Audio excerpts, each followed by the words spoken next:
Hello, everyone, for a surprise installment of Eunuch Corner Club. There's no Discordant Dragons tonight, and if you're seeing this on YouTube, that's last night. I have invited some friends here to talk about censorship and the constraints and frustrations that we all feel being content creators in this era of censorship and disgusting garbage that we have to labor under. I have a specialist on the topic that is joining us tonight, a man that many of you may already know, as well as some usual friends that are frequenters of Discordant Dragons. So this installment of Eunuch Corner Club, I have called The Weeping Podcaster, because Heraclitus is the man who is on the thumbnail to the stream. That painting is from some Spaniard, I think. I don't know art. But I chose this because of a bit about him I read on Wikipedia, which who knows if it's true or not because it's on Wikipedia. But supposedly, he was considered a misanthrope who was subject to melancholia. And that sounds a lot like myself. And he was known as the Weeping Philosopher. And it is conjectured that that is because there was another philosopher named Democritus, who is known as the Laughing Philosopher. So I just chose this because I was looking, I like to theme my my thumbnails for Eunuch Corner Club around the subject matter, and I like to choose something from history or art. And that was my choice for tonight. And after seeing that, I was like, oh, this is perfect, little chef kiss moi thing, and we're going to go with that. So I decided to be on cam tonight because I think that it is important for you to see my face and know that I am real. And one of the reasons that I stopped using cam when I was on stream with people is I wanted to make it more of a podcast. But I decided that since I like to talk and people like to talk to me, maybe being on cam would help. So I'm going to start doing that more. I think that's going to be something I do differently in 2023. I'm going to be on cam more. And speaking of things I'm going to do differently in 2023, that's why my friends are here to talk to me tonight. Now, what friends do I have with me tonight? We have Wes Y11, Ardent Party, Aiden Paladin, my usual co-host 3 of 12, and the censorship man himself, Uzulu. Uzulu is the gentleman I referenced who has felt the grinding heel of censorship more than anyone else on this panel. And I am thankful that he is here to talk about these problems with us tonight. So, starting with going around the panel, we have Wes Y11. How are you doing tonight, my friend? I'm doing just fine. How about yourself? Frustrated, but still here and not giving up. We have Ardent Party from way up north. How you doing tonight, AP? I'm doing pretty well, actually. I'm having a very good New Year so far, but it's only 2 days in. Who knows? We have my tiny co-host 3 of 12. Thank you for being here tonight, 3. How is your sickness? You getting better? I think I got a couple more days of this. Well, I hope you pull out of it. The second AP with us tonight is the illustrious Aiden Paladin. Thank you for being here tonight, my friend. How are you across the pond? I'm good. Just getting some work done deep into research right now, which is fun for me, but, you know.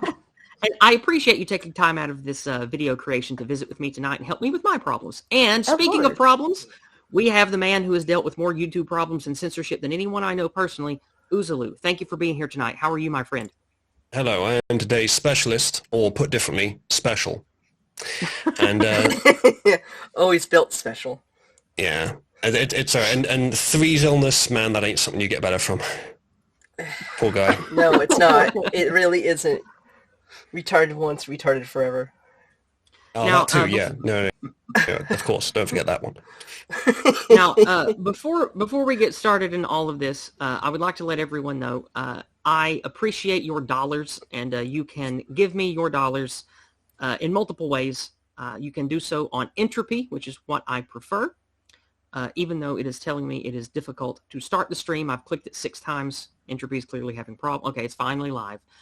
Over on Entropy, you can send paid chats, which are like super chats. On Odyssey here, where we are primarily streaming, you can send hyper chats here to give me dollary dues. You can also send it on Cash App and PayPal, as well as tips over on Subscribestar, and I would deeply appreciate that. Now, at the beginning of every stream, what I like to do is thank the people who make this possible and who fund me. And what I'm going to do right now is, if OBS will cooperate, I'm going to display their names on stream. So let's see if it will work. Everything has been finicky today, so hopefully it works. And there we go. Oops, that was the wrong button. We have These fine people support me monthly for even $1 a month. You can do the same, and you will have your name displayed at the end of my videos and at the beginning of my streams. You can support me in the aforementioned ways. I deeply appreciate that. None of my content is monetized on any platform. I only sustain myself via viewers like you. So, just like Charlie's mother said in Always Sunny, money me now, money me good. So, with that being said, let's go ahead and get to the heart of the stream, which is going to be talking about why I am frustrated. Let me get my camera back on here. You going to work? There it goes. We are going to talk about why I'm frustrated, and I need to de-embiggen. There we go. Now we can see everyone. We're going to talk about my frustrations and the things that I want to change or the things that I want to do differently in 2023. So not only is this going to be a workshop to help me personally, hopefully it's going to inspire people out there to not give up under the heel of censorship, but to make wise choices. So to open up with tonight, I have a very special guest, the special man himself, Uzulu. Uzulu, for those of my viewers who may not know who you are, give a brief introduction to who you are and why you do what you do, and then tell us about your saga of censorship on the PooTube. Oh, please, yes, everyone knows who I am. But just in case someone's managed to sneak into the audience who's recently lost their memory, I'm hearing echo through one of you. It might be Aiden, hard to tell, but it's hard to concentrate on talking while it's coming I'm going to through. mute myself just in case it's me. I don't think it is. All right. I think it's stopped now. So whoever just muted themselves, thank you for fixing it. So I am an internet wizard, not that kind of wizard, and I do streams on politics. I've been doing it for years. Some of you who are aware of me may remember that I used to hang around with Sargon and that crew. Got popular on YouTube around 2017, and I got just up to 20,000 subscribers. And then I sort of stopped doing YouTube for a couple of years in 2018 and 2019. Came back in 2020 and did almost entirely streams, which I actually prefer. Had the best years for community interaction I've ever had. Best years on YouTube as well. Not as many views, but much better engagement. And my subscriber count was going down at that point consistently. And it followed that trend until I got banned for my opinions. And that's not an exaggeration either, because YouTube implemented policies. Very blatant what they did. It's not subtle in the slightest. You are not allowed to have the opinion on YouTube that the 2020 election was. I don't know if I'm even allowed to say it on your stream, yes, but 2020 election was untoward. We can just say fortified. I believe that's acceptable. Different than expected. Sure. You are not allowed to express that opinion on YouTube. And the same thing with anything to do with vaccines. I think some of that has been lifted now, but not all of it. But back when it was happening, I had, I think, a total of 5 channel strikes because of Coof Truth. And of the 8 or 9 videos I made, I think only 2 were still up. So I probably got about 10 strikes overall for those 2 topics combined. And then, also occasionally, I know you may not have noticed as it's the first thing I did today, but occasionally I bully people. So I probably got 1 or 2 strikes for hate speech. My hatred of retards, truly. But I think it was only 1, maybe 2 for that, and I had so many strikes. It was a waiting game of just waiting for the last one to expire so I could get the next one every time I would come back onto the platform. I decided to disregard the value that the 20,000 subscribers seems to have and instead value the principle of speaking the truth regardless. And for that I lost the channel, which is a decision I'm living with because I wasn't really gaining from it anyway, because in 2017 they pulled the lever which stopped all of people similar to me, creators similar to me, from growing at all. Sargon mentioned he noticed it around the time, and others have too.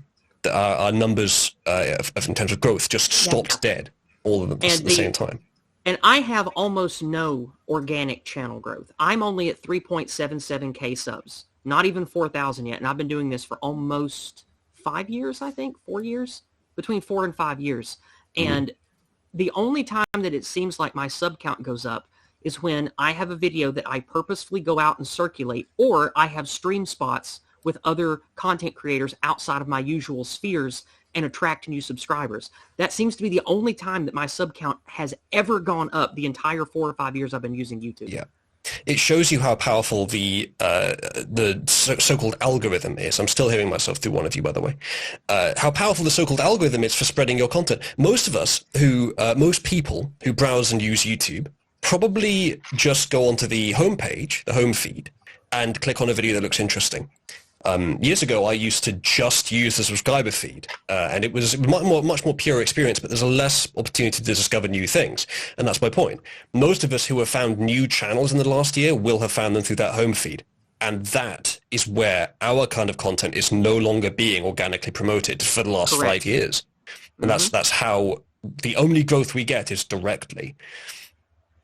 So there's a very thin margin between one side of censorship for having their opinions and one side of no promotion. There's a very thin margin in which people are able to grow at all, and we're stuck there. So it's not really happening for any content creators like us, except for those who, as Wes and I have discussed, do kind of shallow, simple algorithm chasing content. I mean, even Which people is who, dirty. I would say, even people who are on the left, I noticed this because I heard them complaining about it too, that their content was also starting to be not promoted. Like for years and years, it was, heavily promoting people like Natalie Wynn, and All the Alphabet Mafia stuff used to be promoted, but they canned that too. they canned it as well. So it basically, YouTube doesn't want to show anything political that is not Fox News or CNN is what it is at this point. Anything political that's not basically mainstream news, I think they really shied away from. They want to, it's YouTube's model is they want to keep you watching because they're trying to follow TikTok's model. And to do that, they want to show you happy things. They want to show you things that don't make people sad. Politics tends to make people sad or angry. And so I think they shy away from it on both sides at this point. I think that's only half of it. That is the financial half of it. I think the other half of it is the people who own and control media, your globalist types, your WEF, your big money types, your deep state people. They want narrative control too. They don't just want to make money. They want narrative control. So that's the also other bread half and of circus. this. And to do that, they've basically turned YouTube into cable TV. Yeah. Well, and I think that's why they turn the far left off as well too, because they know that those people are lunatics, and it's like they want to. So even though they're very popular, They're not even useful idiots. They're just idiots. Yes, and even though they're very popular lunatics who get a lot of people to watch them, particularly young people, I don't think they want to promote that stuff that much either. Maybe Twitch does, but I don't think YouTube does anymore, because I know that I've heard, PhilosophyTube and ContraPoints, I believe, both complain that their channels have been completely, and I think Lindsay Ellis as well, all complain that their channels have had the same problems. So, yeah, I think that's probably it, is that it's give the masses their bread and circuses, but nothing that would in any way upset them. So what you're telling me is I'll never hit 100 subs. No. Okay. Here's the thing. The issue let's start talking about my issues. Okay. I like to stream. I like to entertain. I like to talk. I like to laugh. And in doing so, I like to impart my values and some ideas that I think are good, especially via language. Now, in order to grow and reach people, which is, ideally what everyone who's an entertainer or someone who wants to propagate their ideas wants to achieve, I need to grow. I need to reach people. The problem is I can't on the mainstream establishment sites like YouTube and Facebook and shit like that. And the alternatives are not very good at growth yet. So on Odyssey, on Rumble, I hear from Don the Pleb, on BitChute, which is a complete disaster now, and I stopped using it. It doesn't seem like there's any growth. All of the alternatives are kind of just a bring your own audience type of affair. And so even after being on Odyssey I've been on Odyssey for what now? A year and a half? It's been a long time. And I've only got like 700 subs. And almost all of those are people that already followed me. I think I've only picked up 5 or 6 new people on Odyssey. Almost everyone that listens on Odyssey has followed me here from YouTube. So the issue that I'm having first, before we get into other personal stuff, the issue I have as a content creator is the wall I have hit with growth. Because as much as I love doing this, if I'm only talking to the same 50 to 100 people every week and I never grow, despite me trying to network in social media and go and get stream spots on other people's channels, if I can never grow and I'm only going to make a few $100s a month doing this, is it worth it? Is it worth my time investment? Is it worth anything that I'm getting back out of it? Which those are issues we'll get to later about the personal stuff that I'm facing right now. But for now, let's talk about growth and if I should or what I should do to grow. Anybody want to take that first? Well, I immediately want to respond to what you said there about the bringing your own audience into other platforms. Mm-hmm. This is such a catch-22 that I have heard for years and years. Because for years and years of me doing this, people have always said, "Oh, just go to BitChute, go to Rumble, go to Odyssey," and the reality is that, and people always ask me, why don't you do all your stuff? Why do you still use YouTube? Well, because that's unfortunately where people are. And the catch-22 is if I leave YouTube to go to these other websites, I'm going to get 1%, of what like 100th or less than what you would get if the people at YouTube take their boot off of you. And that's even if people follow you, because there's only going to be a couple people who are inclined enough to, because the way that, again, as you brought up before, the way that most people watch YouTube, myself included, is that I go to my homepage, I see what's on my homepage. And if YouTube, which is most of the people I've subscribed to, but also people I've not subscribed to, so I find new stuff, and that's where I find new videos. There's so many creators where I haven't seen. My homepage is nothing but cancer. I don't want to look at. I just stopped using often is. I mean, mostly what YouTube recommends me, to be honest, is the quartering. It recommends me the quartering, Tim Pool, Jordan Peterson, not Max Friedman. That's the money guy. Who's the Jew podcast that Kanye was big on recently? Who's that guy? You mean Lex Friedman? Yeah, they recommend me him a lot. It's just a bunch of shit I don't have any interest in, or it's like cat videos or CNN or some shit like that. Yeah, which I get. I just gave up on the homepage. But there's an app that you can download for most Chrome-based browsers. It's called Mainstream YouTube. I would definitely suggest that. It helps out a lot. I do that right now. But funny you say that. I never get news. I never get Fox News. I never get CNN. I never get any of that. I constantly get Fox News. I get it all the time. My last point I get it. People with you is that the one person who seems to I get it one person I've seen who sometimes. seem to be able to some degree with data. Looks like there's some latency issues between you two. Sorry. There might be. Let's let Aiden finish, then we'll move to Wes. Go ahead, Aiden. Tin can Finish, internet from Guernsey. Please finish, Aiden. Oh, I was just saying that the one person who seems to have been able to have any kind of real success with that is Ricada, because he basically just said, even after YouTube, I think for their own preservation, knew they had to unsuspend him because he was getting totally bullshitted around like 2 months ago. He's back allowed on YouTube, but he doesn't do the trial coverage there anymore, which is what people really want to. Yes, some yes, trial he does. coverage there. Yeah. So, It's different if you already have. It's different if you already have hundreds of thousands of followers. That's different. That's true too. But He's for got people 100,000 trying to people. grow and get to a place where they can have 50 or 100,000 subs, if you're a nobody like me trying to get there, I'm not seeing a way to do that in the current climate. I don't know how to do it, and that's why I wanted to talk to you guys about it tonight. So, Wes, let's move to you real quick. Now that I have my my little notepad thing open here, what was that app thing that you called? That Mainstream YouTube. Mainstream YouTube. Okay. It's a nice little extension that you can use for any Chrome, anything that uses Chrome extensions. So Firefox and Brave and all that stuff. Excellent. But there are some tactics. I use Brave pretty frequently. I like it. It's my main browser for work. Yeah. There are some tactics. Chrome extensions, you could have a separate one, but they might have a Firefox version. Okay. Yeah. There are some tactics that you can use to grow an audience. The biggest one is casting the proverbial wide net like Styx Hexenhammer does. Now, yes, Styx does have a large audience already, but he grew that large audience on multiple platforms at multiple times. So one of the things that he does is he goes, all right, I'm posting this video on YouTube. I'm posting these 2 videos on YouTube, and then I'm going to post the BitChute exclusive, and then I'm going to post the Rumble exclusive. And at all of them, he posts links to all the others in his description. Well, that's one thing that he does. I sort of do that too. I have exclusive content off YouTube. It's called Discordant Dragons. And I put my links to all my social media and everywhere I stream and every place I put content in the description of every video everywhere. I do that. Here's what Ricada has done to try and mitigate that. Okay. He will start the stream. He'll stream for an hour. and then say, okay, we're now moving. We're going to move over to new tech. So that was going to be my next Yeah. point. That seems to be a good idea. What you do is, if you have larger videos, what you can do is you can go, okay, guys, that's it for YouTube.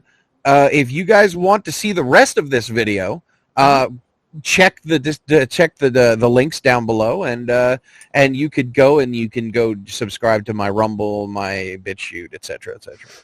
Okay. And you can. And then you have a little closer thing with the URLs and stuff like that on there as well. Okay. You could do that. You could do that with live streams, and you can theoretically do it with video as well, with videos as well. So, well, when it comes to short form content, I gave up doing that stuff because so many people already make better content than I could make about the topics that I would make content about. So I feel like my gifts, or my God-given talents, if you're going to be Christian about it, are with talking, being witty and funny, and being clever off the cuff. And I also enjoy entertaining and talking to others. I think this is my strength, and so that's what I want to optimize, being a podcaster, being a streamer, etc. I like speaking. I'm good at it. I enjoy getting other people to speak in forum with me. That's why I even called it Corner Club. The stream series Corner Club is because I want to get people on stage, so to speak, talking with me about things just to see what happens. So I want to focus on the streaming element, on doing live things with others instead of making short form content. So I like the idea of starting a stream and then saying, okay, that's all for YouTube. We're going to shift and going to move over to this one. I suppose I could do that with Discordant Dragons every week. I could start it on YouTube, because there's always I think 120 to 150 by like the first 30 minutes that check it out. And so we could do like the introduction and say our howdies, but before we get to the dragons and do everything at like the 10 or 15 minute mark, I'll just kill the YouTube stream and we'll just keep rolling on the other platforms. Is that what you suggest? I would. Go ahead. I would do that, but also because you have that sectionalized setup, just be like, okay, guys. Which dragons would you like to choose first? But keep in mind, today's YouTube exclusionary dragon is the black dragon, because we can't talk about that there. And if you do want to hear about that, make sure to join me on Odyssey and Rumble, and then we can we'll be talking about the black dragon there. Okay, I'm going to actually make a note of that. That's pretty clever. Thank you, Will. That actually is a really good idea, because that's actually how Crowder got me to subscribe to Mug Club. And also, excluding the blacks. I mean, the other thing is that you can actually work all of that in narratively into the Dungeons and Dragons thing, which is that the hoard of treasure, particularly at the end, is so you have to make your way over to the other platform. Like you can create a narrative around it about having to travel to the other platform. Here's the thing, though. It's actually not usually the memes or the video at the end that gets the strike. The videos at the end sometimes get a claim, or the memes with their songs get a claim. The strike almost always for Discordant Dragons, the 8 strikes I've had over that stream series, are because of spreading harmful misinformation or promoting violence against protected groups. Yes, telling the wrong truth. Just because we talk about Alphabet Mafia shit and exposing the truth narrative and all this garbage, that is it's the bulk of the stream. It's the content of the stream that gets the strikes on YouTube, not the memes and shit. I was just saying it would be a way to narratively work it in, maybe, because I know you're right. With the exception, I'm sure you're exactly correct that it's the content, it's not the memes at the end that really get YouTube. Yeah, the YouTube censors angry. There's so many different ways to do it. So when you find the thing that hooks people, just stick to that, and then you can exclude the information that would get the strike and put it there, and that would work but here's perfectly. the thing: they never tell you what it is. I have gotten in total. Yeah. True. I think the strike I got last week was my 10th one in total. Never once have they ever shown me a timestamp. They've never shown me an image. They've never typed to me what the problem is. Yeah, never once. They never it will. always says they never will. It's this is the reason why this stream got a strike, and it's just a blank box with nothing in it every fucking time. So I wouldn't even know what to cut out. Yeah, that's true. That is the problem with it. Unfortunately, the reason why they do that is so that you can't ban evade. You can't. So it's like the thing that's being exposed by the Twitter files right now, where it is blatant that they're not actually adhering to the rules in a just way.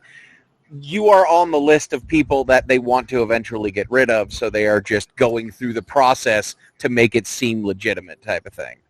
And they are going to use any excuse to get to add points to you, to make it so that they can eventually have enough piled up so that they can get rid of you and hundreds of thousands of other people from their platform, so they can make it more like you said, like TikTok or a paid subscription view service like Disney Plus or Netflix or something like that. But also another that's what they want ultimately. Another idea that you could have is like just for the narrative purpose, especially for Discord and Dragons, is just be like, well, unfortunately the Red Dragon refuses to talk on YouTube today, so we're just gonna have to wait for that one until we go over to the other platform. Just be aggressive constantly. I could also create it up a bit. I could also create little badges that are like, I don't know, some little funny image I could pin on the dragons if they are not safe for YouTube or safe for YouTube. I don't know, like, or you could have it like in like scratches on a wooden board. YouTube get out or something like that. You know, you can do a whole bunches of things. Yeah, the answer clearly to be the mastermind that they think you are, and be just as utterly passive aggressive and ruthless about just that as possible. Just well, you know, the powers that be, you know, they don't want to hear this, so the dragon's not going to talk today. I just realized that we are streaming to Cabal, and I forgot about that. We talked about that before we went live. Thank you, Uzulu. I love the Cabal, and I often shill the Cabal on my streams, and we're going to do that right now. The Cabal is a wonderful online community full of the most interesting and fun-loving weirdos and autists that I have met on the internet. It is the only online community I actually do stuff with, and you can find them at the following link I am putting in all the chats. Uzulu, would you like to big up the Cabal and talk about why people should come check out the community while I post this link? Oh, because I'm there, obviously. I mean, I stopped using other communities because Cabal exists. I stopped using Twitter. I stopped using pretty much everything else because Cabal exists. It's just a generally excellent resource. The people there are so great, frankly, and everyone else as well as me. All right, the link has been shared. There are some very fine people in the Cabal that I enjoy, and some of the best online friends I have actually met from Uzulu's community. So if that yes, sounds indeed. like a Thank you for sending your feds to our audience. Yes. I only send the best feds to you, Uzulu. Come on, you had feds there already. I just assume we all have feds. We'll have to get them all to say the code word. Uzulu, have you heard my Ted the Fed speech before? Have you heard it? I don't think so. Okay, in the South, and now popularized because of the corporate consumer culture that we live in, there was a saying, and now it's become popular, what would Jesus do?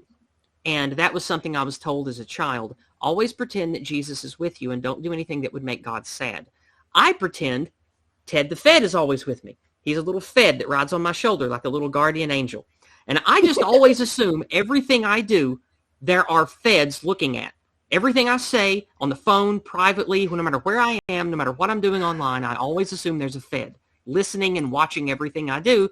And so I comport myself accordingly. So Ted the Fed. You should do it. You know, I feel like Orwell may have something to say about that. I do the same thing, but I intentionally attempt to radicalize those people. Radicalize your local just try to like. Hey, Hey, buddy, look at this funny frog. I just try to be as insufferably degenerate as possible to make them regret their career choice. There was something I read a while ago. I feel like that's just an excuse to be degenerate. There was something I read a while ago. I don't know if it was true or not, about how like federal employees were having to undergo psychotherapy because they had to infiltrate like far right-leaning groups on the internet, and then drove them insane because they started agreeing with people. Excuse me. They reported that they were going insane. It's like, well, these people have some good points. Oh, maybe because they do. That frog does make an awful good point now, doesn't he? All right. Kizza, longtime supporter and friend of the channel. Kizza says, I will say, Yizz, tell everyone how you met your favorite emperor. And he's referring to himself. I don't remember exactly, but I know that we've known each other since the old liberalist days, like 6 years ago on Facebook. Is that really 6 years ago now? Wow. I think so, right? Wow. Yeah, God, because I can't Ardent believe you used to be that cringe. Party, Kizza, and if Josh, that doesn't have an online handle, so I won't say his full name, and a few other people that I still talk to online that help me with finding news and exposing corruption and stuff. I met them in a Carl Benjamin group for the liberalists between 5 and 8 years ago on Facebook. And that's where I met a lot of the friends that I have now. And for those of you that are maybe new to me or don't know, I talk a lot about positive ways to fight against the anti-whiteism, all this anti-white bias stuff, but I did not come to all of this truth circle, fight the corruption stuff from a white identity camp. I came from it from a exposing the truth and the truth should matter camp. That's where I came to all of this. And when my life was personally invaded and harmed by all this anti-white shit, I went looking for answers in people that wanted to fix it.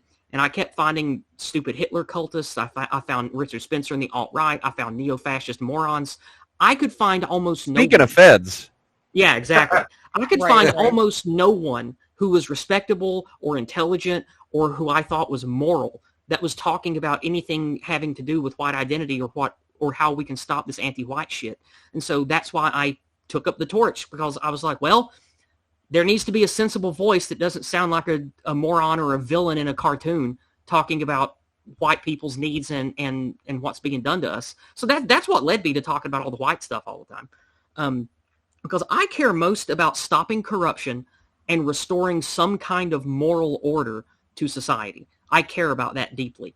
And perhaps that's to my chagrin, because it looks like it's going to be a long winter for those of us who want something better. But I don't want to give up, and I feel like for everyone who cares and then does nothing, that's just more evil that gets to win. So I'm not going to give up. I'm going to keep doing what I'm doing. I just want to grow. So that's why we're talking about this shit tonight. There's a little insight into my personal stuff I wanted to bring up is I don't want to give up, but it's very frustrating and demoralizing knowing that, like, here's a good example. I used the service Restream, and Restream I started off using when it first started becoming a browser-based thing a couple of years ago. I like it. And then the Ukraine garbage happened. And now, even though I pay them $158 or $160 a year for their upgraded service, they still force this stupid Ukraine color Restream stamp on everything. And every damn time I log in, I get an unavoidable screen trying to grift the money out of me to help rebuild homes and communities in Ukraine. Every damn time that I log into this motherfucker. So that's the current thing. I know. And it's like, I know that technically I could figure out how to just stream to everywhere myself, but I tried learning it and it just, I don't know if I can do it. And so I like using a service that is already set up that just lets me easily and comfortably stream and send people a link they can use in browsers. I like doing that. And so I was glad to pay the money to have that service. And now even that service that I pay for is screwing me. Because now every time I stream, I have to have their goddamn counter signaling as a stupid watermark on everything I do. So I'm looking for an alternative right now. And the only alternative I can find is StreamYard. I don't think they require propaganda to be put on all my streams, even though they do require a watermark. But I might shift. If you pay them, you don't have to, there's no watermark. Yeah. If you StreamYard. Yeah. If you use the paid service on that, they don't have the watermark. Well, I don't know what it's like over there, but here on Restream, the paid service only gets you basic access. Unless I'm willing to pay $100 a month for this, I don't even get access to my own decals and graphics to put up. I have to use their cancerous bullshit, and I can't remove any of their watermarks. So I'm unwilling to pay that kind of money to this service. So I'm going to look into StreamYard this year and probably shift gears to using StreamYard. Even though with basic features, I like Restream better, I'm just pissed off at them. So anyway, I would like to shift the topic now to something I want to talk to Uzulu about. Uzulu, you stream yourself. You are a tech wizard. Is there anything that you would recommend to me for what I can do for hosting my own streams that you think I would be capable of doing? Or with my lack of knowledge and expertise in coding and tech stuff, would I be better off just paying for a service like StreamYard? What do you think? It's hard to gauge exactly. I mean, you say you've tried OBS and you weren't able to get it to work. Well, I gave up because it was frustrating and I couldn't figure out how to make it work in the first couple of days. And then there was 2 different services that just gave me what I wanted immediately. And so that's why I went to Restream and StreamYard. I could probably figure it out. Yeah, I'm sure we can help you with that. You can send the OBS video feed to Restream and they will send it off to the sites you already have registered with them. That's what Restream's originally for. This whole like Google Hangouts equivalent that they've got going here, that's new. I didn't. Right. That's not what I it was started originally using for. it when this came out of beta. I started using it about 2 years ago. So with the, you send your data to Restream, your video data straight from OBS, and then they send it to YouTube, Twitch, DLive, whatever else. Okay. It would be a bit too intensive for them to slap their label on that because they've got to re-encode the video and it ruins the quality, so they don't do that. So you just send that. But what they do is they will modify the description of the video sometimes to add using Restream, but that's not actually too bad. I don't mind that. That's fine. So you can... If the problem with OBS you had was it wasn't arriving on the platform you were trying to send it to, that would solve that problem. You can just make Restream do that part. But if the problem with OBS was more local, it was me being frustrated and giving up because I couldn't understand how to make it send to multiple places, and that's when I found Restream, and that's when I realized they had a new service that worked in a browser, and I was like, oh hell, I'll just use that then. And so that was when I just tossed it aside. Yeah, getting it to stream to multiple places is a long-time requested feature of OBS. There are 2 decent ways of doing it, and there's another one which is more difficult but also works. The first one is a OBS plugin called OBS Multi-RTMP. So you can send it to multiple outputs. It's a little bit janky, but it works pretty well. I use it to send to different platforms. The second way is with Restream or some other multi-streaming service. Set up your own multi-streaming service pretty easily because RTMP is really simple. Just Nginx with an RTMP plugin, but that's not the kind of thing you want to set up. Okay. But the first 2 options would work okay. The second one's the simpler one. Just send your data to Restream and then they will send it to multiple places. I used to do that. And I don't have to have their watermark. Their watermark I does don't not... think they do add it, no. Okay, well that's great. Unless they're going to add like multi-streamed using Restream, and by the way, support Ukraine in your YouTube description. I don't think they do that, and maybe they do, maybe they've changed it. But if they do, then you could just roll your own multi-streamer or use the multi-streaming plugin for OBS. Okay. It's not too difficult. Well, let me ask you this then. If I just use OBS and the Restream service, the original one, to multi-stream, how do I get people connected into my OBS to talk with me for the stream? What do I do for that? Because that's another thing that I couldn't figure out on my own. Yeah, that is actually an imperfect sort of pipeline.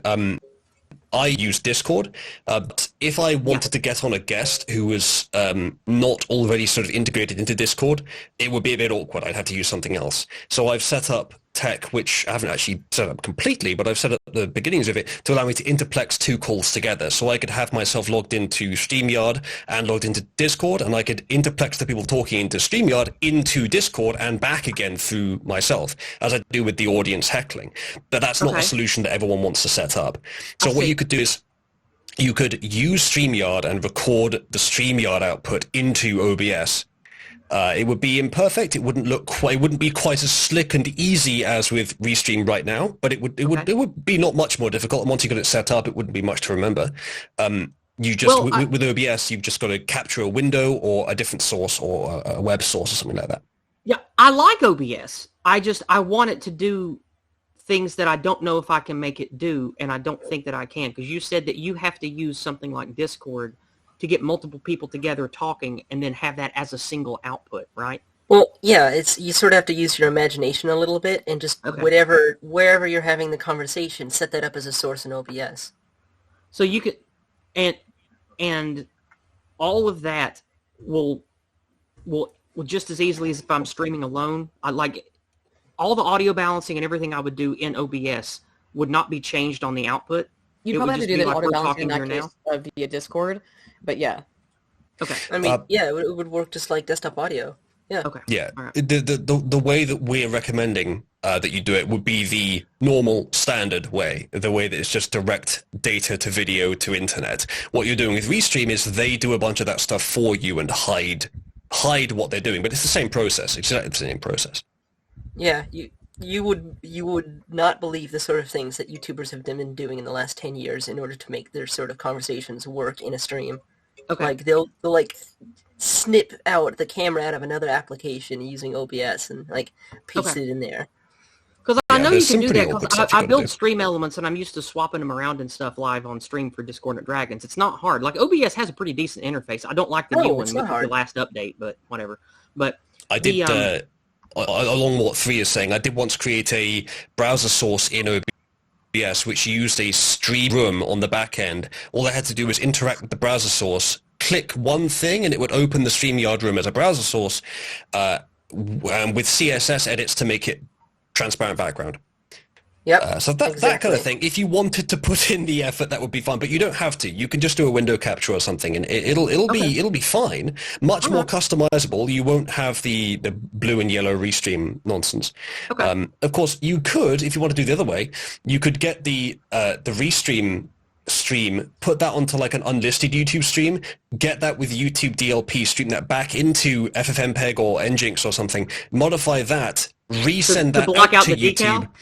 decal? Yeah, just to cover up the decal. But yeah, that's way too much work. You got Moo in Discord chat offering to for $50 a month to send you up a multi-streaming output. Let me just ruin his business opportunity. I was going to comment on that. I'm glad you brought that up. Yeah. Yeah. Let me just ruin Moo's business opportunity there. It's really, really cheap to do what he's suggesting. It just requires a little bit of expertise, a little bit of knowledge with how to use RTMP and Nginx. Okay. It's probably not quite worth what he's asking for. Not quite. But you can actually set it up on a local PC and just stream out of OBS to the local server, and then that local server splits the RTMP stream to multiple places. Of course, uses your own network. Existing remote server on a server farm with 100 meg up and down, for example, which is what I do, is much more. You can put much more sources. And that's all Restream is. That's all they're doing. Technical question. Mm-hmm. I have a second technical question, and this is about bandwidth. Where I live, there is very little high-speed internet, and at my mother's houses, which is where I work 2 days a week, we don't have access to the good one. We only have, it's a good DSL, but it's still DSL. So here in Hillbilly Land, at the house I like to work at, I only have DSL, and it is, only like 5 to 10 meg internet. If I am going to be using OBS to stream to multiple places, is that a harder strain on the shitty bandwidth I have than using a service like Restream or StreamYard? Well, Yizz, what resolution is your webcam, if you don't mind me asking? Is it 1080 or 720? This one's old. It's only 720, but right now it's only in 480p. So if you were to stream with OBS, it would be the same. What you're sending from your house right now is your full webcam feed. You're sending that to Restream and it's handling the rest.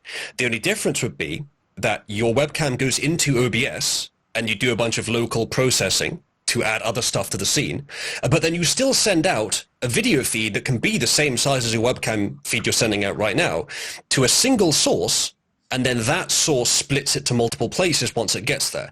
That's if you have a destination like Restream that you can send it to and it will split the stream, or what Moo is offering or something similar that will split the stream once there. You can also do that from locally, which will just multiply the bandwidth required. So in your case, that would not be the ideal solution. Got you. But that's what I do. Thank you. I mean, I have a question too. I have enough bandwidth for like 5, maybe 6 instances of a stream, so I do 2, 3, I think. Yeah, if I wanted to do this at my husband's house, we have between 50 and 100 meg internet there. It's about the best cable internet you can get around here. So that it wouldn't be a problem, but I like removing myself from my main house to work because I spend 2 days over here with my mother. she's older. Her husband's battling cancer. They need me here anyway. So it's nice to be here a couple days a week to help them out with chores and stuff. And I get to use their spare room as not only a bedroom, but a work studio because it's nice and quiet here. They're far away on the other end of the house. It's just a nice, quiet place I can get away a couple days a week and do my content. So I think I'm probably going to just lean on the side of the single output to either Restream or StreamYards or doing the OBS thing that we talked about. So thank you. I appreciate that. So to put simply, you'll get a stream key from StreamYard. Then you open, from Restream. You'll open up StreamYard, invite people into there, and then you'll window capture StreamYard into OBS, and then you'll stream from OBS to Restream, and it will stream to all your normal destinations. Okay, interesting. Okay. So so using both services then that would still be a single output. That's cool. It would be fine, yeah, because you're getting input from StreamYard, which is the voice call, and then you're sending the video data to Restream, which is then sending it to all your normal destinations. Okay. I have It's a that nice simple annotated. setup. I have that annotated in my note file. Thank you. 3 of 12. You said there was something you wanted to bring up. Go ahead. Yeah, I was wondering, like, do you have Starlink in your area? Is it expensive? Is there? I don't know what Starlink is. Give me a second. I'll look it up. Oh, I'm about to get on that shit so Oh, boy. hard. Holy fuck. That's Elon's internet. Oh, Yeah, I I'm read looking about at that that before. Satellite internet. From what I remember hear, that. there's a decent upfront cost, but then after that, it's very fast for very cheap. I'll yeah, look into that then. we're gonna I'll look switch to into that because first of all, our internet's really spotty here in general, and then they also have been like kind of fucking us around. So yeah, the cost for us here, I think it's something like £200, £300 or something like that to get the satellite itself, and then it would be significantly cheaper per month. It might actually even be up to 500, but like you by the time you're 6 months in, you've saved money, and it's the fastest internet basically you have to available spend like anywhere. $500 to $1,000 to get the thing. It's not But five. then- It's definitely not 1,000. Oh. I think it's something like 500. But then the cost per month is a lot lower than, at least here, than the average cost of internet. Yeah, And high-speed the internet here is like speeds are $100 way a month. higher. So yeah, that's Yeah. Elon's satellite internet, Starlink. Okay. Well, I might look into that. I'm assuming Yeah. it works about anywhere, right? Yes, Yes, that's it's the whole satellite, point. it's Is that it's everywhere. satellite. Okay. Well, I know, but I mean, I've heard, well, maybe my information is outdated, but 15, 20 years ago, satellite internet was terrible around here. But that was Well, 15 or right, 20 right, years but Yeah, ago. but it's a completely new satellite service. is all that was new. meant to be 100 megs to everyone, Yeah. and then it's supposed to continue to go up. And see, this is why I wanted to talk to you guys. Thank you. So that's cool. I made a note of that. Look into Starlink for better internet for cheap, but has a startup Yeah. cost. Okay, there we The go. one-time hardware cost is $5.99, and then after Well, Oh, I it's mean, a one-time hardware cost. That's really good. I mean, that's well, not that and then bad. after that, it's $110 per month. Ugh. That's not a that's savings a at lot. all. That's Oh, not a for us, savings. that's huge. Like, that's way cheaper than what we're paying for our shitternet. So, like, yeah. But, If you don't mind me uh, asking, how much do you pay for your internet per month there? okay, so it's $110 per month. I think we pay something like £150, which is like probably closer to like 200 to 250. 150 USD. quid for internet a month? Yeah, it's Yeah, awful. that's insane. Jesus. But we don't have any option. We have no options. Like it's this or dial up. Which I've been in this situation for so many years in my life now. Because when I lived in West Virginia, it was the same fucking thing, where it was Comcast owned the entire state, or at least that part of the state. So Yeah. it was you can have Comcast, but because they were like, wait, no, we're not a monopoly. There's Frontier. You can always go get Frontier internet. Well, Frontier, which is a local internet service out of West Virginia, is dial-up only. So you Yeah. really don't have a choice. Yeah, It's here Comcast or dial-up. here we have Yeah, well, dial-up. it used to be Xfinity, but they changed their name to something else. I forget what it is now. That's But Comcast, though. it's either that or the crappy DSL that I have here. Yep. Those are And the that's only what two options that's in how this they area. get away with doing their bullshit fucking monopoly, is just say, no, but it's not a monopoly because there's dial-up internet here. Well, this goes all the way back to the 60s and 70s when the telephone companies were split up after Bell. Remember when Bell had to be split up? Yeah. Like it's a bullshit thing. But anyway, before we get lost into that, let's see. We covered the multi-stream question. We covered the stream shell thing. There's not really any other technical things that I want to talk about. Is there anything technical that you guys want to talk about content creation and censorship before we move on? Anybody? I don't have any questions. No, I don't know. It's shit, not but something I'll- I've actually Bill and I are pursued. gonna get- I haven't really pursued trying to get my content algorithmically promoted because I enjoy the community. I enjoy a strong but small community, and it's been working fine. So I've just been working on custom features for my own community rather than trying to get my stuff promoted. And that's been working fine for me, but I recognize it has its disadvantages.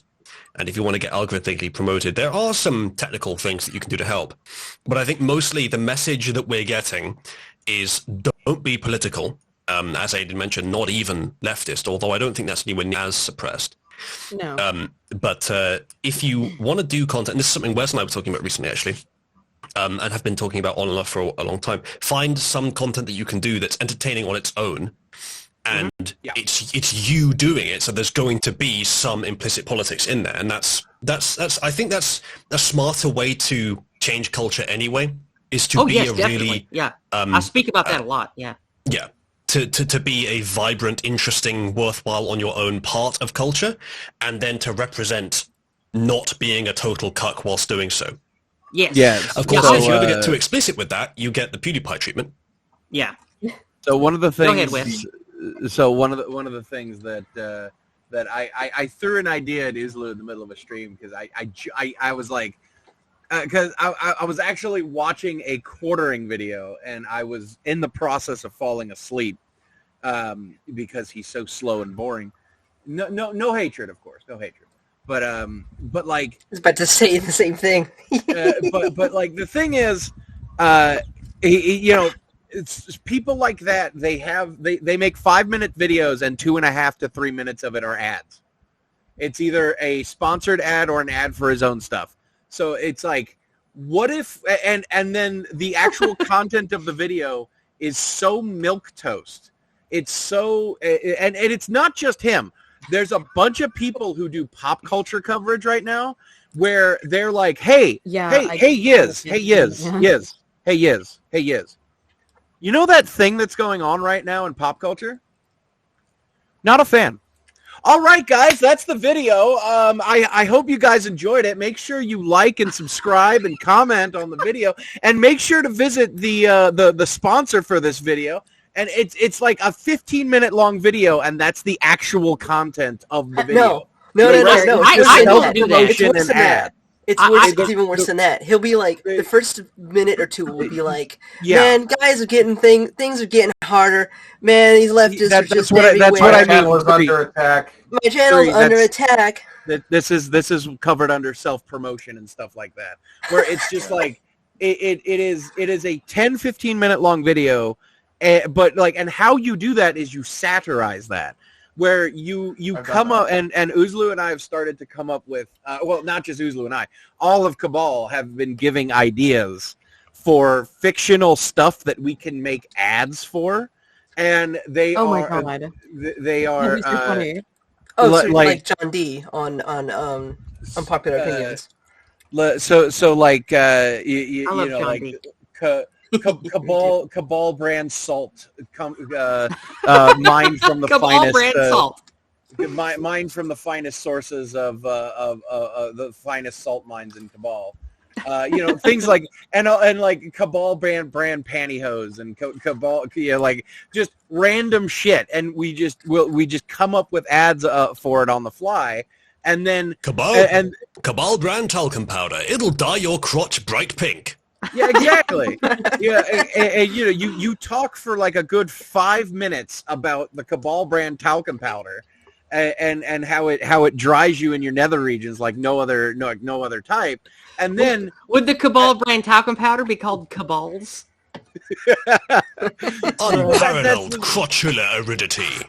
And then once you're done doing that, you go and make sure you give the sponsor some love, and make sure you like, comment, and subscribe on this channel. But anyway, so about the new Star Wars show, I'm not really a fan.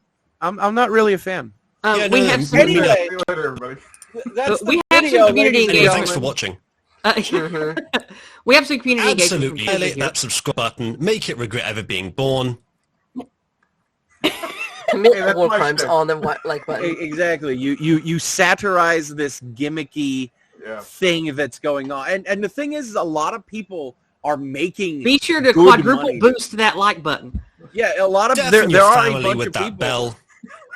There are a bunch of people who are on the quote unquote counterculture, but man, they are milking this this thing where it's like, I'm going to say something that is against the grain, and it's the most milquetoast, bare bones shit.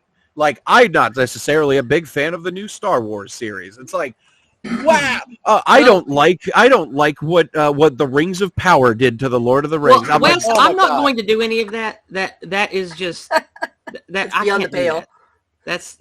That's beyond the pale for me. I can't do that. It's too. But the too thing is, that's disingenuous. what gets that's the type of thing that gets traction. That gets traction. Well, then I'm not going to get traction that way. We have some community engagement from Kizza.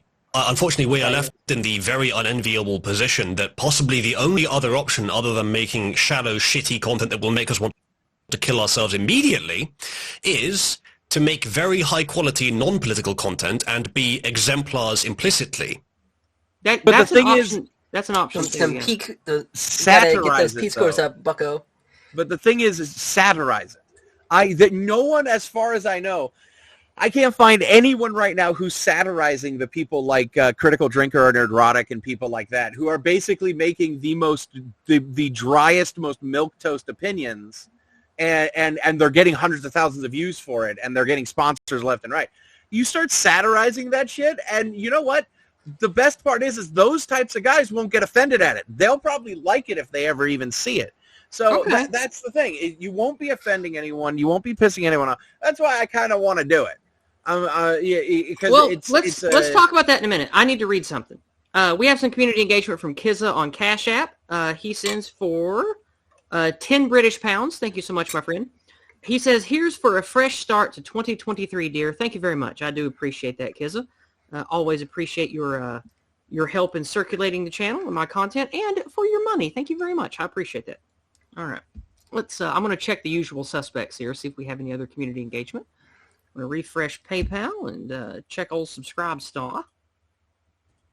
Now, and if you don't like how political coffee is getting these days, remember, you can pick up anti-political coffee, because if you don't like the fact that anti-political coffee exists these days and they're making the statement about not being political, you can pick up coffee that deliberately does not make a statement about being political, because that's our statement about not being political. Because making a political statement about not being political in your coffee is inherently political. So now if you don't like the coffee that makes a statement about not being political in your coffee, you can get anti-political statement coffee. Brand coffee. Yes. Very good. Very good. And only we're from not the cabal. secretly political behind that either. You know, like Black Rifle Coffee turned out to be all a bunch of leftists. Oh, of course. That is, in fact, the joke 3. Thank you. That is a great idea. Wasn't Quartering doing like a just coffee, It's called which coffee is brand itself coffee. a political statement? Yeah, And the coffee whole thing brand is that coffee. yes, it's coffee without the politics. But it's like, well, wait, but as you were satirizing there, I guess it's like, well, At Art Party, we should start bullet brand bullets. right. Inherently, it's political because you're saying it's not political, and there's no way to escape it. Yeah, Or- that was you one could of the be first even more examples. explicitly political and say, but it's not explicitly political. We're just being normal. Yeah. Or we could do That's- something like soy brand soy, the most bland thing you've ever tasted. Guaranteed What, to make soy even brand vegans soy? go, this tastes like nothing. What, you All don't right. put like, you know, you don't buy this trans brand thing? Well, you're just You've weird. got to put your phytoestrogens in there. Yeah, right up there in the Get your butt. microplastics and phytoestrogens. No, here. 3. We're joking. We're joking. 3. Well, I would like to shift away now from the technical stuff, and I want to talk about personal stuff. Not like, you know, I have trouble going to the bathroom. No, nothing like that. Oh, I want to talk about Well, that's a I'm sorry. one way to admit that.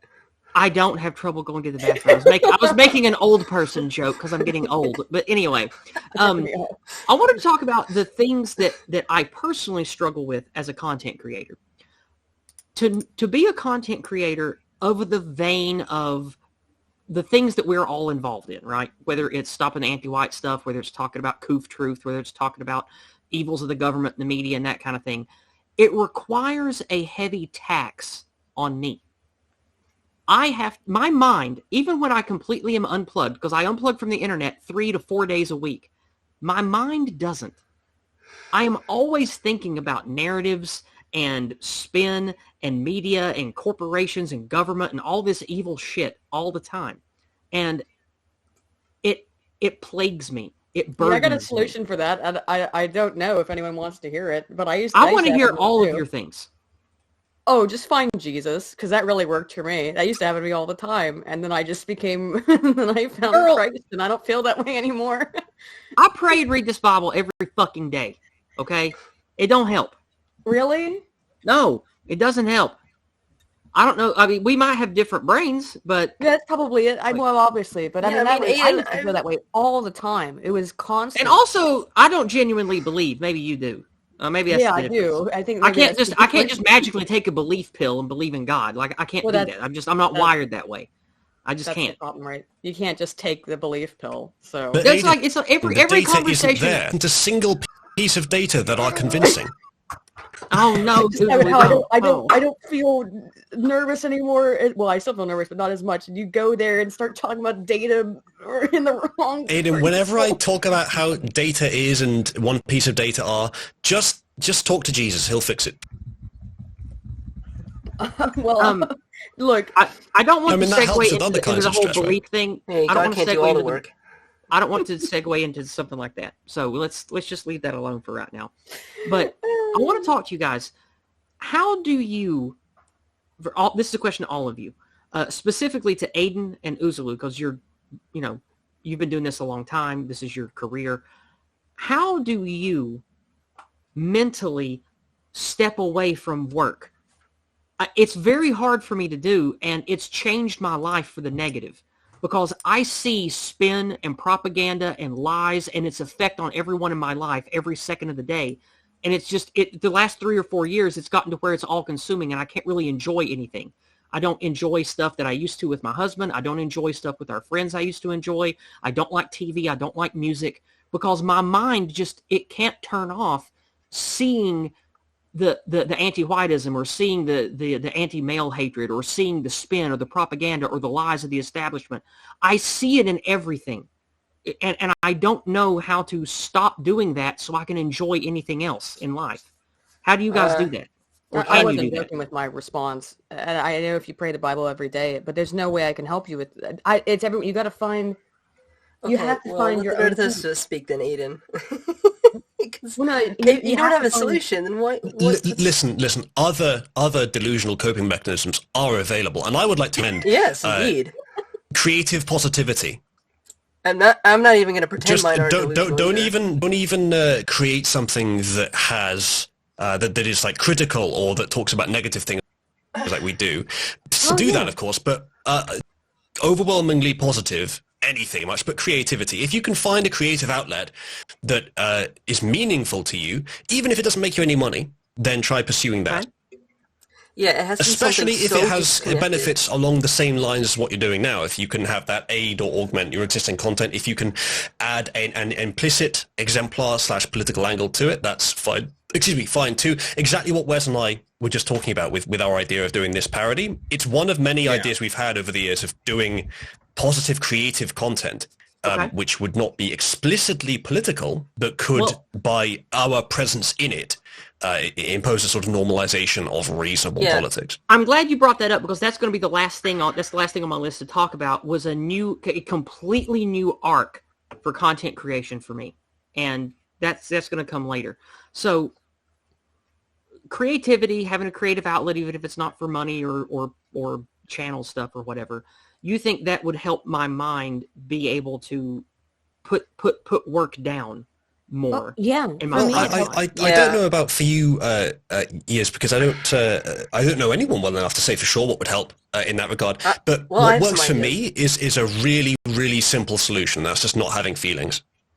That's just not going to work. I've had to work really hard to have feelings. I'm a psychopath. It doesn't come easily for us. I've had to work a lot of years to be able to have real emotions and feelings. I can't put that back in the bottle. Yeah, this is actually a problem that I've had for a long time. I don't really work like you do. I only got my YouTube channel recently. for years I've seen it in everything and everywhere and all the things that I do. So I had to find things that were so disconnected from the real world that you couldn't possibly associate them with politics or see anything in it, something that wouldn't trigger the pattern circuits. Yeah. And for me, it was genuinely just like arts and crafts and video games. It's unfortunate because gaming is so cucked now, but not all games. Since it's a natural segue, let's go ahead and move to the other thing. Yeah, I have a great idea, and before I even started doing social commentary, philosophy, YouTube bullshit, or political too, I wanted to create video game time capsule. Now, for those of you out there, you might want to steal this idea. I don't care. I wanted to create something where I went through all of the years of video gaming, whether it's the earliest of early, back in the late 70s, early 80s, or just good stuff from the 90s and early aughts, and do different types of content preservation of some of the best video games, especially ones that are things that people might not have heard of, and do fantastic. Live streaming of playthroughs and tryouts. I would have a well-polished video that's like the bookend beginning of that video's entry in the time capsule, where it's nicely edited, it's short, easy to watch, like 8 to 15 minutes, talks about the video game, why it's great, does its best to not give deep spoilers or anything, and talk about the game positively that I wanted to preserve in my time capsule. Then also have cut videos that show the entire playthrough of the game, one without commentary, one with commentary, and so I could have my enjoyment of things that I truly do love, but also create content around that. And I have other creative ideas for that structure of content creation as well that I won't talk about right now because that would kind of be a spoiler. But that is the kind of thing that I would like to do. I just don't know if there's any point in trying to do that because there are so many thousands of game streamers and game channels and all of that. It's like, about 5 years ago when I looked into all of this, I was like, well, what would I like to do? Oh, there's already 1 million people doing that and they're already famous. But to my knowledge, no one is doing the structured kind of preservation museum time capsule stuff around video games. Ross Scott. This is the emphasis that you're going to have to put on it, is that it's not about growing. It's not about being the best at it. It's not about any of those things. It's about catharsis for you. That's what it needs to be about. Mm-hmm. Because what you need to do, YouTube, is an interesting idea and the determination to just keep fucking doing it. The problem for very, me is very rapidly and don't stop. Catharsis really only comes from crushing enemies and making them know they've been defeated. Hearing the lamentations of their women and seeing them driven before you? No, hearing the lamentations of their bugmen. But the problem with me is, gotta rip their dicks off. Like it's very difficult for me to derive fulfillment from anything. I've had severe anhedonia for like 20 years. It is very difficult for me to be fulfilled genuinely and get pathos from anything. And so that's why I took up being a culture warrior, is because I have the spirit of an actual warrior. But I can't just pick up an axe and a shield and go murder people.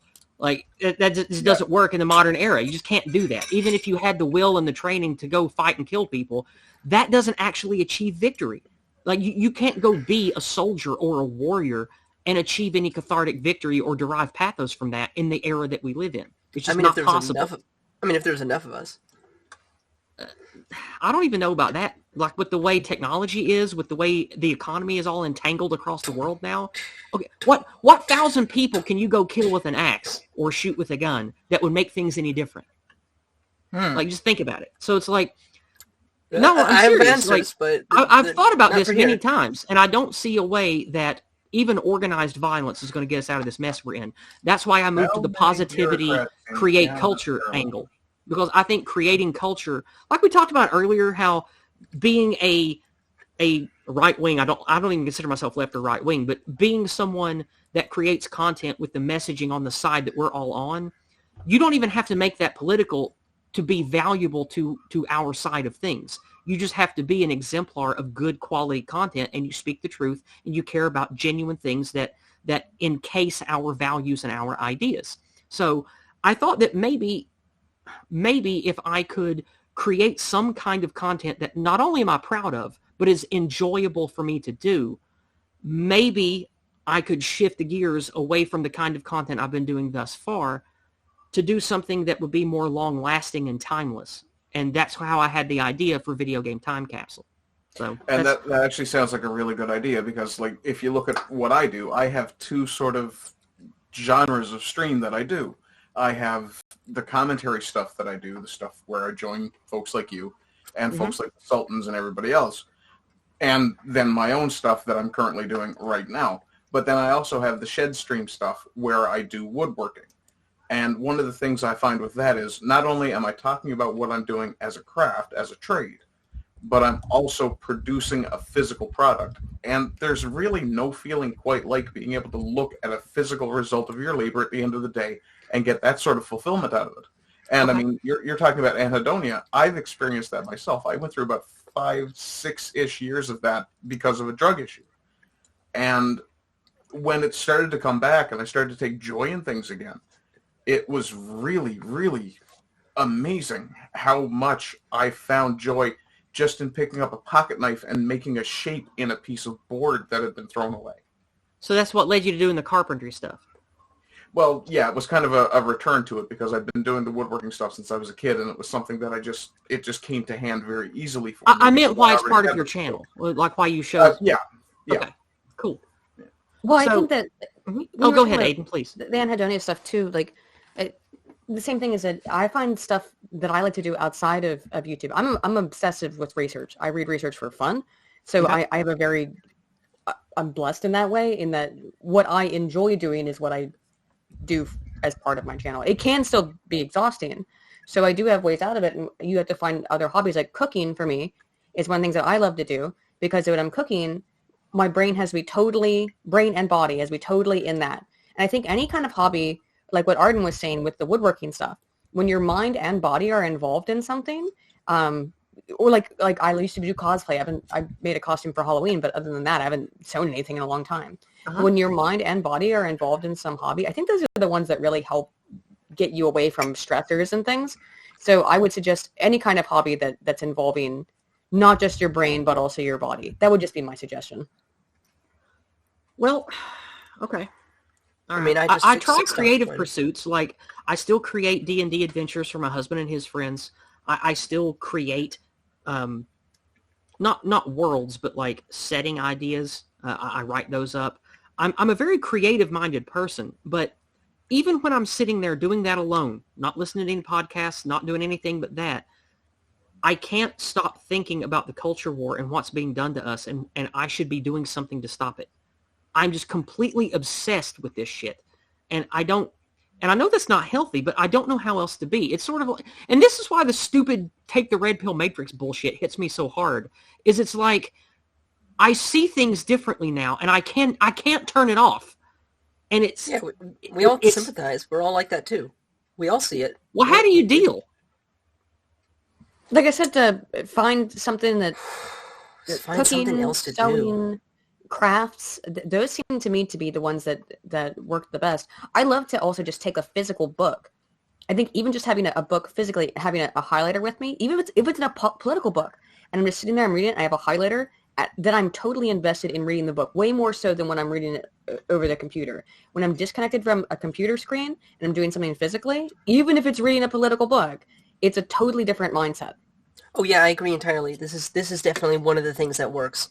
I have a stack of Star Trek pocket books that I got from a thrift store, and that's done the trick every single time. I just go to a baseball game, pay for a cheap seat, bring a book with me, just read for hours. Works every time. There's two bits of advice I can give, probably neither of which are very helpful. But I'd like to hear them anyway, please. The first one was, I think, just a note from Peterson: pursue what's meaningful. I was going to put something else on that, but I can't remember. I'll remember it in a minute. The second one is probably going to be more controversial. It's just that a mitigation. Oh yeah, sorry. I'll go back to the first one. That's what I remembered. The amount of stress that is being produced by your life. If you don't view that as a malady to be solved, as like an attack that needs to be stopped, if you view it instead as a normal pressure that is to be expected from a species evolved as we are. You mean view it more as a universal constant like climate shift and tectonic shift, that kind of thing? Sort of. So look at what it does and expect that that is not exactly right, but that it is in a sense right. And look at what the message you're getting from that is. So rather than viewing it as just a pain, view it as a message. That if there's stress in some area, it probably wouldn't give you much of a different perspective than you already have, but maybe a little bit. It's not something that you should be trying to sort of delete and shy away from. It's something you should be trying to understand. And the second thing is, along a similar line, and again, probably controversial, is that most of, if not all of, what we observe as part of the culture war as injustices against us and others of our political or whatever else group, almost all of it, I don't doubt that almost everything we have identified as a problem is actually a problem, but recognize the potential, at least, that some amount of it is actually, on a zoomed out timescale, a good in a sense. Even if it's very bad on a short Let me cut you off there timescale. real quick. I do feel that way. I feel like what you do, what I do, what we've all been doing, I do feel like big picture stuff, we are contributing to good. We are the good guys. That's not what I mean. That's not what I Okay. mean. I mean the injustices that we face, that some of them may be ultimately a small benefit to the species, even if in almost every way that we can perceive them, they are actually bad. So think of it this way. There's Like how in the Dune series, the sun became an evil tyrannical emperor to force humans out into the galaxy, that kind of thing. I haven't seen it, but that's similar, yeah. So the idea that I think a confederated system is probably about the best for the individuals in it, but not necessarily the best for the collective. And so some degree of focusing of the people by restricting their rights, arguably, may be necessary for a country with significant international rivals. Now, I don't think that's the case for the US right now. I think the US is so bereft of significant international rivals that it's doing everything it can to artificially create new ones. But that's my point, is that you can see some of the evils that we notice as, well, it is evil on the timescale it's being done in, but it's probably part of a bigger movement. You could even, if you're religious, call it part of a bigger plan. You can similarly personify the evolutionary process.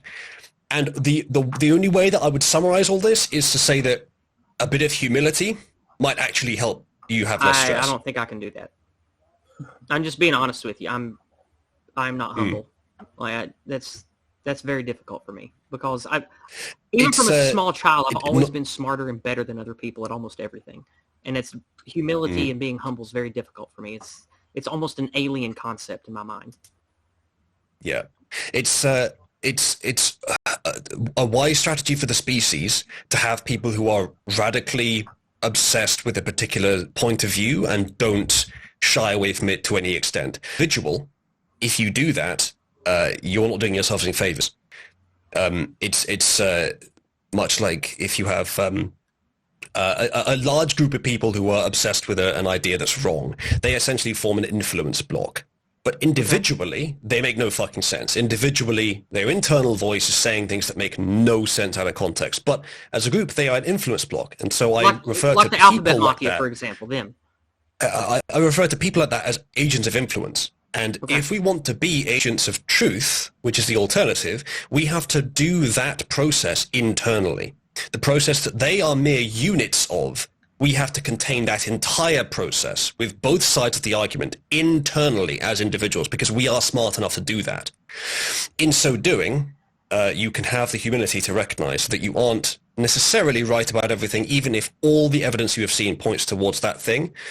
Even if you are right on a small time scale, mid time scale, long time scale, there may be a very long time scale in which you're not right. And the general humility to not believe that you have every answer about the universe might help you to ignore how bad some of the stuff you're seeing is. Well, in that regard, then, I do accept humility, because I don't think that I have all the answers or that I know everything. I often say I don't know the answers. I'm just barely starting to learn the right questions. I say that a lot.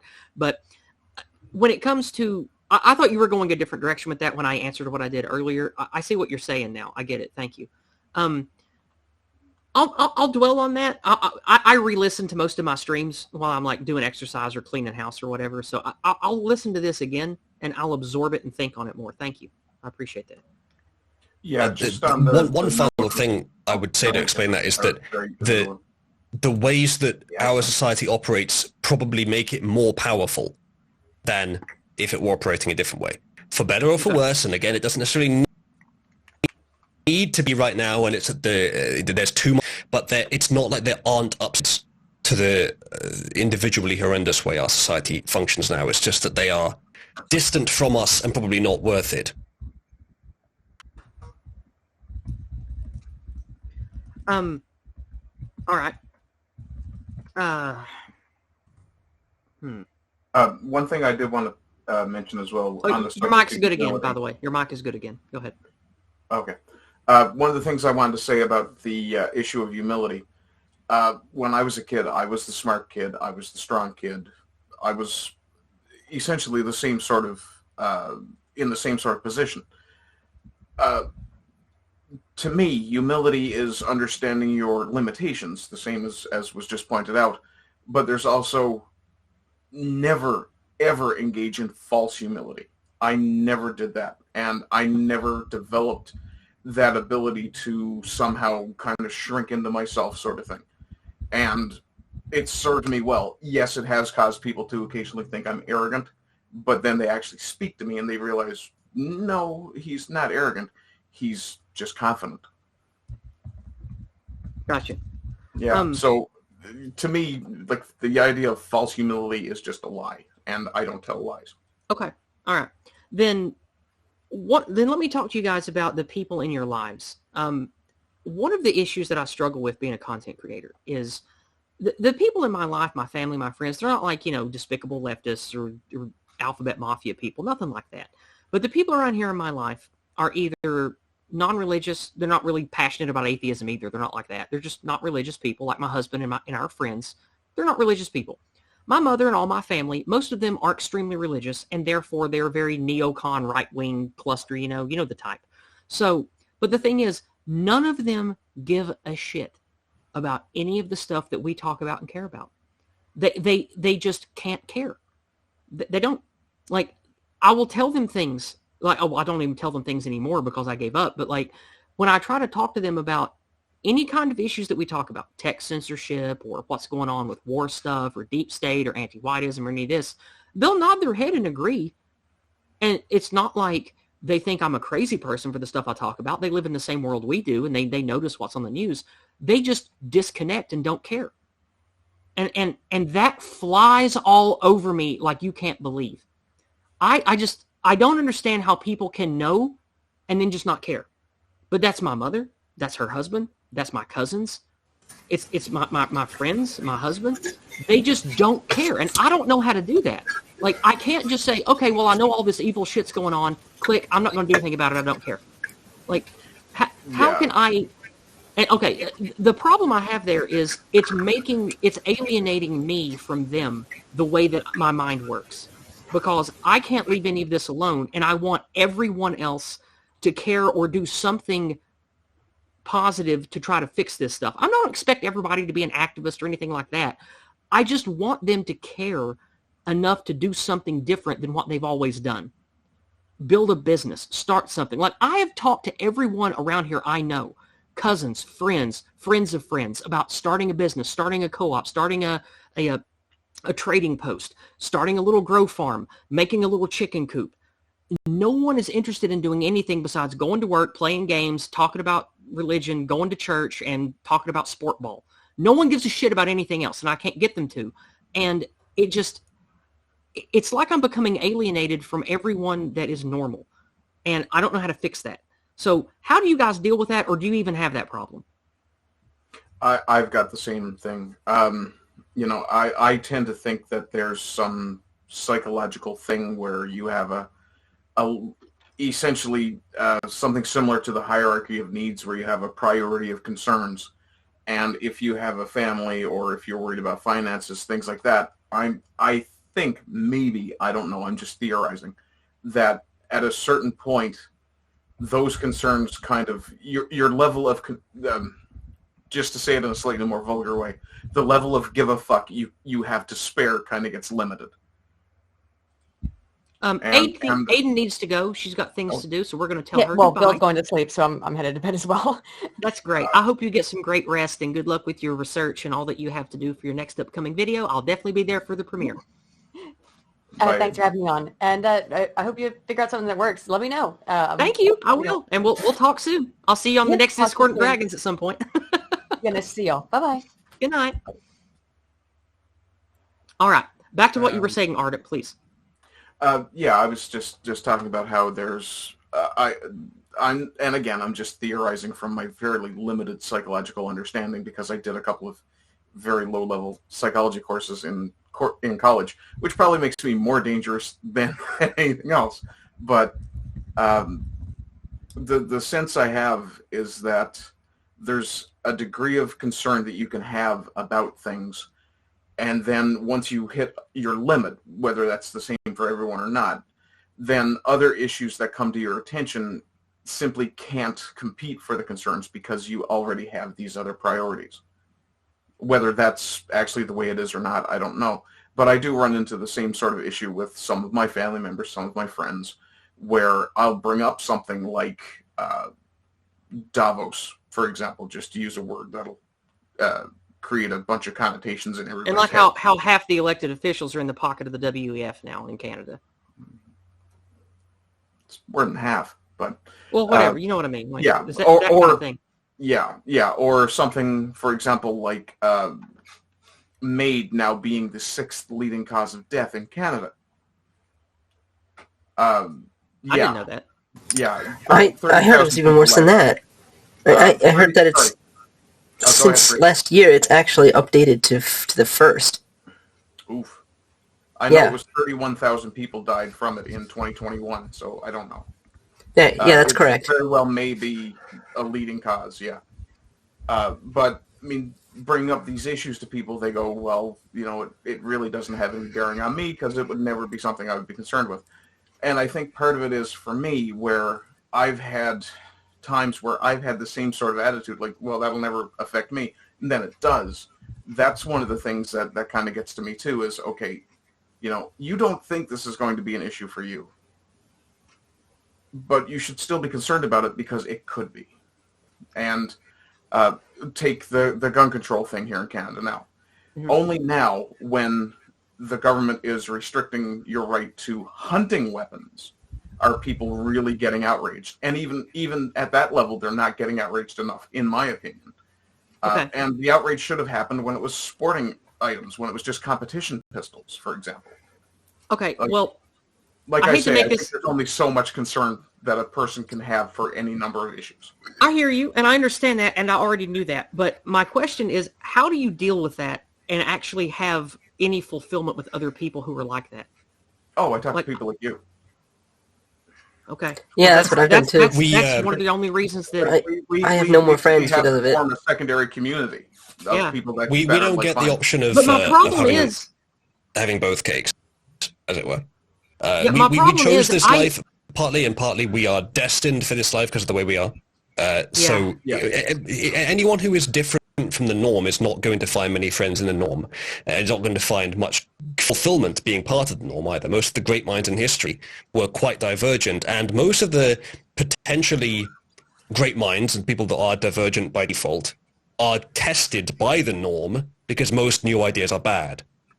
If our ideas, which are different, are good, then we should be able to demonstrate that by either convincing people or finding a meaningful existence using those ideas.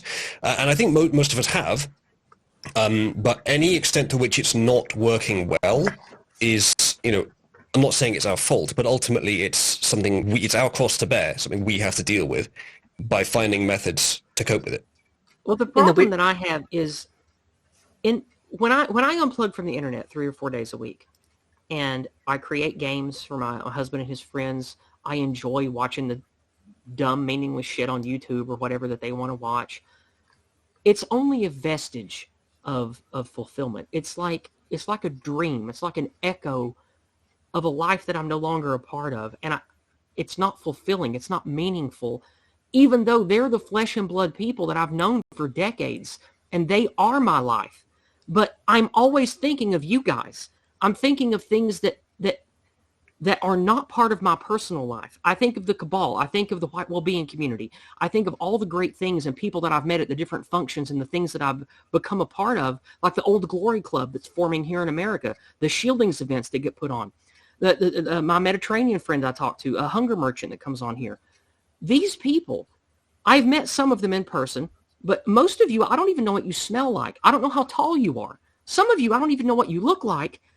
And I feel closer to you and more fulfilled by the little communications we have online than the real flesh and blood people that have been in my life for decades. And that pulls me apart, and I don't know how to deal with that doing what it is we do. And it's becoming a really bad burden in my life, and it's causing me personal distress. And I wanted to just hear how you guys deal with that, or if you do, or if you even have that problem. So I haven't commented on this all that much up to this point, but so as you know, Yizz, I do have I've got a degree in behavioral psychology. I seem to remember you saying that a couple times. Yeah, just once or twice. No, the reason why I bring it up is because it's more than just it's more than just an education. But that is the thing that I say to normies to kind of legitimize the natural talent that I've had all my life to read people, to kind of get a feel of people and kind of figure out what they're about and try to approach them from a perspective that they can understand. It's a natural talent of mine. I've always been able to do it. I can find like-minded people. But the problem is it's difficult to convey it to other folks. It's read them, like the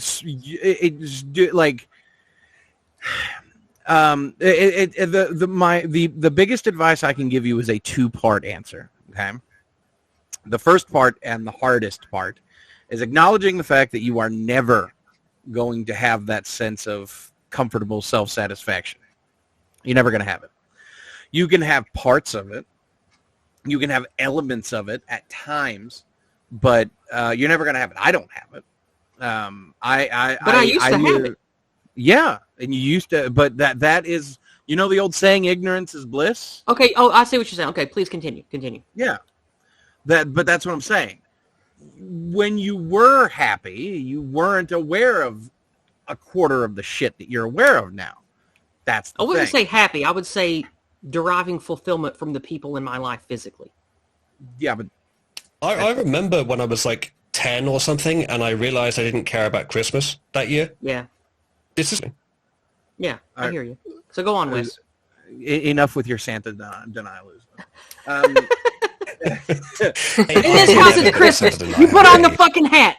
Exactly. Oh, speaking of, I need to change my avatar. I got to take the hat off the avatar. I am currently engaging in the time-honored Floridian tradition of leaving my Christmas decorations up longer than they need to be right now. But anyway, another piece of advice, other than coming to terms with the fact that you are a growing, like, this is all part of being a growing human being who is gaining wisdom at the cost of your ignorance. That is one of the things that a lot of people don't like to talk about is, as you get older, you get more wise. And as you get more wise, you realize, wow, shit sucks. No, I hear you. And part of the you know that old saying of if you're below the age of 30 and you're not a liberal, you have no soul. And if you're over the age of 30 and you're not a conservative, then you have no brain. I don't know if you've ever heard of that. I have heard something like that said before. Yes. Yeah.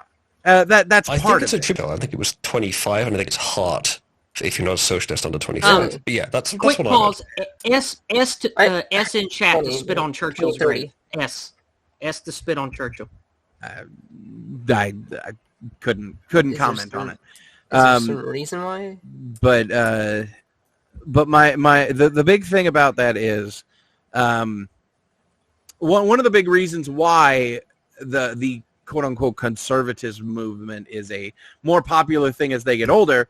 It's because of two reasons. One, they're looking at, recently people look at the modern world, they see how much worse it is, and they look at their past and they're like, oh, that was a lot better. Let's go back to that. And that comes from two sources. The first one is, at least in a certain context in today's world, you know, where you've got, you know, all the crazy newspeak shit and all the child manipulation and stuff like that. Yeah, that is legitimately bad, and we should revert from that directly. But also another source of that, and a source of that from several generations before us, is they're looking back and seeing how happy they were. And they're looking at themselves today, proverbially today. They're looking at themselves as they are now, and they're like, I'm a lot less happy. They're not aware of the fact that the reason why that the average person who is older is a lot less happy is because that they know more. They know more of how the world works. They know that the world is a brutal, vicious, under normal circumstances, short-lived place where violence is the norm, and you have to constantly fight, scratch, and claw in order to survive and thrive. And it's tiring. It's incredibly tiring. And while we do have a lot less of that in the West, it is no longer a physical fight to survive. It is an ideological fight to survive. It is a cultural fight to survive, because those are the rules upon which the battles that we fight are on. Which, by the way, I would much rather have that fight than a physical one. But that being said, there are pros and cons, but I hear you. Yeah. The thing is, we as you get older, you realize that 90% of life is combat. It's fighting. Yeah. And it's exerting yourself to your limits and pushing yourself a little bit farther so that you can go even farther the next day. And yeah, I got that. I've known that since I was a child. I was raised right in that regard. I get that. Sure.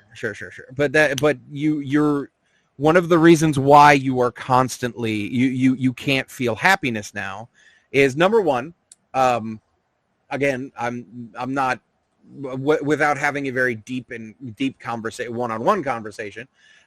Sounds like you're a bit obsessive, but that's not necessarily a bad thing. Some of the greatest minds that have ever existed. It's not a secret. Obviously, I'm an obsessive sumbitch. Like, that just goes with the territory of being like us. Like, it's there is a certain connotation, a certain reputation that word has. That it's like propaganda. A lot of people think that it's overtly a bad thing. No, being obsessive, it can be a good thing. You just need to know how to channel it. Channel it, yes, but also partition it. And that goes to my last piece of advice, which is, I don't know how good you are with partitioning things in your mind. Only you know that. But one of the things that I suggest is learning the mental discipline of partitioning your mind, basically creating walls in your mind where certain thoughts go. And I've had to do that since I was a kid for survival. I do that. You don't want to experience, you push back, and thoughts that you have to deal with now, you deal with now. That is the basic stuff. That's the basic stuff. All right.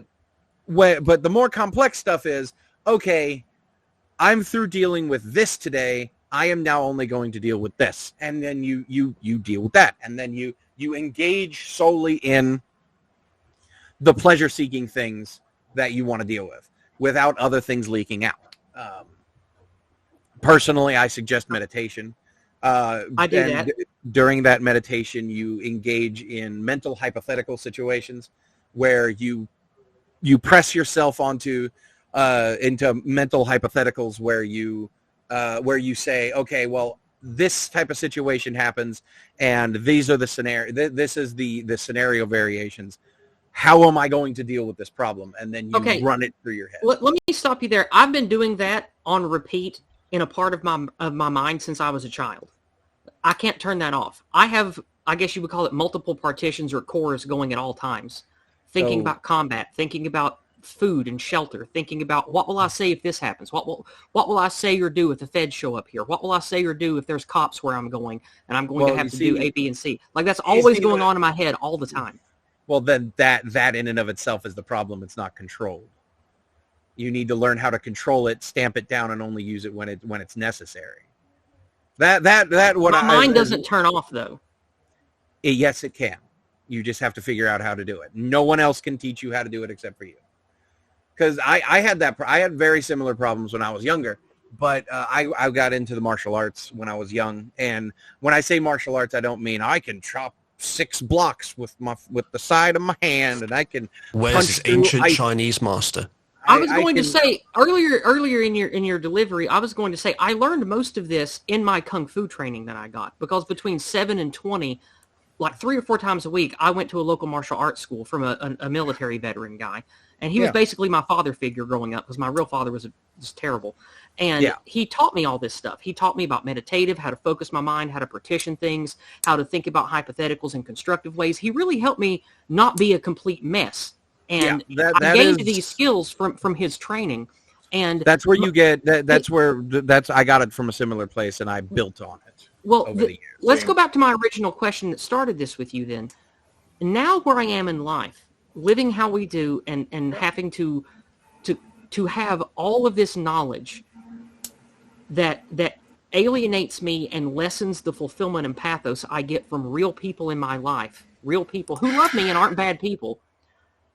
What is your recommendation with your psychology and all the stuff that you just said, and the skills that I know how to do and currently do? Is there some kind of fix or suggestion you have to combat this anhedonia, distancing from the people that I should care about type of thing? So here's a very common thing, and I just realized it. I just now realized it. Okay. Before 2020, I was floating through life. I was doing my corporate job. I was doing my thing. I was just kind of going through the motions. Then COVID happened. I got hospitalized, had a feeding tube shoved down my throat. Then the riots happened, and there were people throwing Molotov cocktails into cars outside of my apartment complex in Seattle. Jesus. Then that died down, and then Chaz started up about 3 blocks away from where I was living. And then me and about 4 or 5 other folks who lived in the apartment complex that I talked to about guns and stuff like that, you know, that type of thing, because Washington's an open carry state, in case you don't know. So we put on and each of us had gear that we go out and, we do stuff with, our little LARPer kits and stuff like that. So we got our plate carriers on, we got our rifles on, and we would stand outside of the apartment complex all night. And then we would sleep a little bit during the day, but basically didn't sleep for weeks. And when that started dying down, I got really into looking into getting out of the city, which I did, and now I live here, and which is about 45 minutes away from the city, but still it's a lot better. And then the accident happened.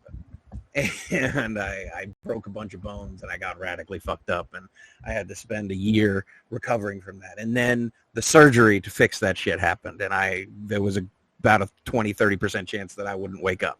And then. And now I'm me.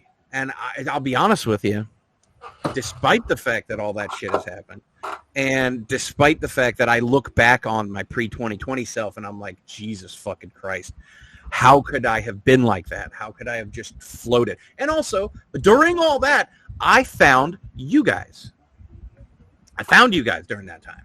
I found you guys specifically during the standing outside of my apartment complex and never sleeping thing, which is when Uzulu brought me on his stream, and I was talking about the Chaz from a firsthand experience.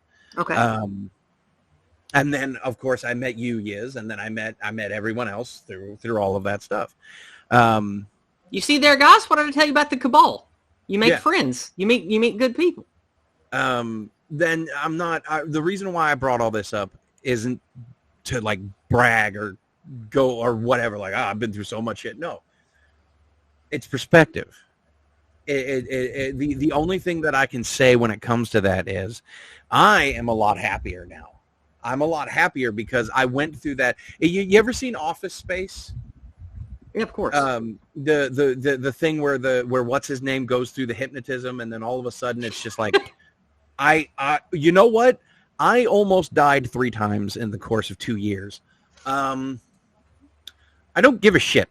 I am going to speak the truth as far as I see it. I am going to endeavor to become as good a person as possible. I am going to do what I can for the people that I care about. And if I die tomorrow, I have faced death 3 fucking times in the last 2 goddamn years. If the time comes that I face death a 4th time and it actually grabs me, fine. Okay. I will deal with that.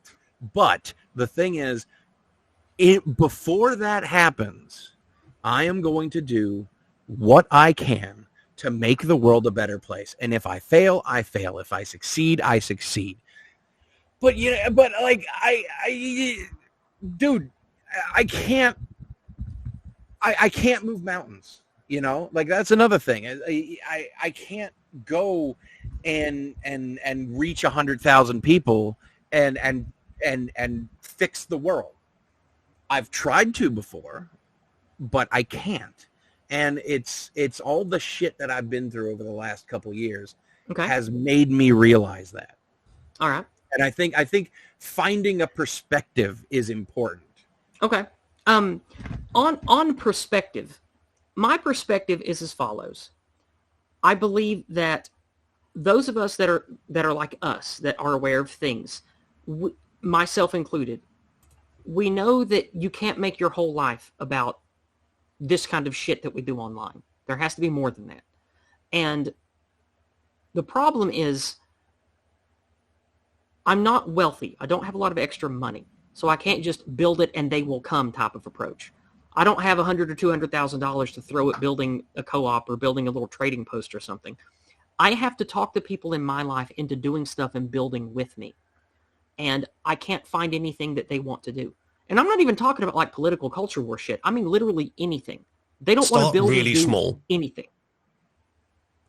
Start really like small. really small. A chicken coop with 4 chickens is pretty damn small.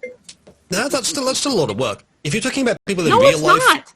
That is not a lot of work. It is for someone who's already full, who's already got stress because they're doing too many things. Yeah. I wouldn't want to take part in that, for example, partly because of that. Yeah, when small, we mean really small, like baby steps. And Okay, I know that have might... you ever taken care of chickens before? It's almost no work at all. It's a few minutes a day. Yeah, I heard too. Like, it's almost no work. I've done it. I did it for years. Yes, you know the old saying of growing, cultivating and growing trees that you'll never know the shade of. Yeah, of course. Yeah, it's a good sentiment. Yeah. Yeah. Also, do you? I had to look him up because what you just said triggered something. Do you know who Ed Leedskalnin is? No, let me type it in here. Ed Leedskalnin. Yeah. He built something called the Coral Castle in Florida. And he built it over the course of several decades. And, over the course of 28 years, he built it. Wow. And he built it usually at night, alone. Okay. Why? Because he wanted to, because he was passionate about it, because that was the thing that he wanted to do. And he didn't have any goals of anyone seeing it except for him. He bought it on his property. He made it in public first, and then he moved the beginnings of it to some property that he bought in Nowheresville, Florida. Okay. And he just built on it over the course of decades.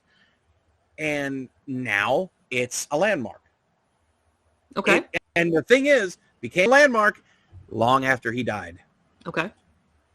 And that's there's a lesson there. There's a lesson there on finding something that you're good at and you just do it. You do it and you get better at it, and you find other people who like doing it and you work with them and you get better at it. Or if you can't find anyone, fuck it. You keep doing it. I think the problem is I'm at that point now in my personal life. Like, I love the people I meet, like you guys here, like Aiden who just left, the people that I meet through all the networking that I've done with people in person or online. I am fulfilled by that, but those people and all of that doesn't sit with me at home. It doesn't build home with me. It doesn't build relationship and intimate family love with me. It doesn't build real tangible community with me here where I live. That's the part that I'm missing. And it's like I've had this talk with my husband a lot. It's like I have to be two different people. And I no longer really like the person I have to be with everyone else. I only like the me I am with you guys and doing stuff and meeting people and fighting the culture war. Like, that's the only thing that really gives me any fulfillment anymore. Yeah. And that's sad. That's not healthy. I don't want that. No, I don't. I mean, humans, that again, that is part of the human experience. Doing things that you know is necessary at personal sacrifice. And that sucks. It shouldn't have to be that way. But it kind of is. You know, I hear you. Well, Wes, you and I have jawed a lot. Let's let somebody else talk. Uzulu, 3 of 12, Ardent, do you have anything you want to say on this while we're talking about it? Wes is right that the universe is difficult, which is how I would word what he was just saying. Okay. And that the necessary part to do difficult things is part of the work of ordering our approach into the universe. By doing difficult things, we are improving our species' venture out into the universe. So you could think of it in that sort of grand spiritual sense. But again, yeah. I do think of it that way. The idea of it being an ideal that we would all be satisfied in life is a misnomer, or a whatever the right word is. It's much like the idea of everyone being in the happy drug machine, and that the idea of that a good end point for humanity. The point isn't satisfaction. The point is results. I get you. And my issue is with the dissonance I feel, and if there, like, what constructive steps are there to take, or are there none? Am I just going to have to deal with this forever now? It might be that, I don't know much about your personal situation, but it might be that other people around you have basically the exact same balance of dissatisfaction, just in very different ways that are difficult to compare. And any attempt to improve your situation by trying to do something with them would actually increase their stress sometimes. And that's what you're dealing with. You've got my husband has said something very similar to that, what you just said. So you're right. At least with my husband. He said something close to that, yeah. You've got a small group of local people who you know, and it's I assume, like, maybe less than 10 people that you interact with a lot in person. Maybe a dozen. Not a lot, yeah. Fair enough. That there's just not numerically enough for you to find someone that you can gel with and do something with that aids your needs and theirs at the same time, and that it might just be a matter of you need a larger pool of people to do that with, and getting a larger pool and them being physically proximate are sometimes a bit incompatible. For me, I don't really have any physically proximate people I do that with. I do pretty much everything online, and the nice thing about it being online is that you've got so many more people in Potentia to choose from. And even Cabal, there's much more than a dozen people, that you're more likely to be able to find someone that you can do something. I feel genuine community with you and the others. Like, I really do. Like, it's a beautiful thing, and I'm very thankful to have it. But it's not a trade. If you have something that you need to sell to someone, well, you know how it goes, the basic principles of trade. But you still got to find someone to trade with. There's likely to be someone, but you've still got to find that person, and it's simply about numerical probability. If you don't have someone in real life who wants to do that trade, then you're not going to be able to sell the thing, even though you have something of value to give, or you have a need that needs to be fulfilled that would help someone else too. So it might just be a numeric thing. In which case, get what you can out of the people you know in real life, but don't try to get more from them there. If you want to I realized that a couple of years ago. In real life. I did realize that a couple of years ago that if I kept pushing, it would actually do more harm than good. So I stopped. That's possible, yeah. So, and if you want to, that's when. If you take stress to be a message, then if you have too much stress and you feel that you need to change something, you feel like you need to resolve that, it's a message that you need to try different things. Sometimes just rapidly prototyping different approaches to situations helps. It's what I did with streaming a while ago, what I'm doing for months. And if you feel like you need more in-person fulfillment, then as much as it may be totally outside your experience, I don't know how to do this either, but try and find a way to bring in a larger number of people into your in-person life. And if you genuinely can't do that, then like maybe starting some kind of gaming club or gun club or something that's not at all. I was just going to suggest some sort of club sort of thing would be a good idea, yeah. Because that the problem is I live really remote and there's just not a lot of people. So I'm kind of in the same situation. I'm pretty rural, and like Oozaloo, almost everything I do these days is online. Yeah. And it for me, I'm in kind of the same situation as you, Yizz. I like to be around people physically. Me too. And it's one of those things where it took me a long time to realize it, because when I was a kid, I was something of a misanthrope. But it took me a long time to realize that was me putting on a cynical air. Me and too.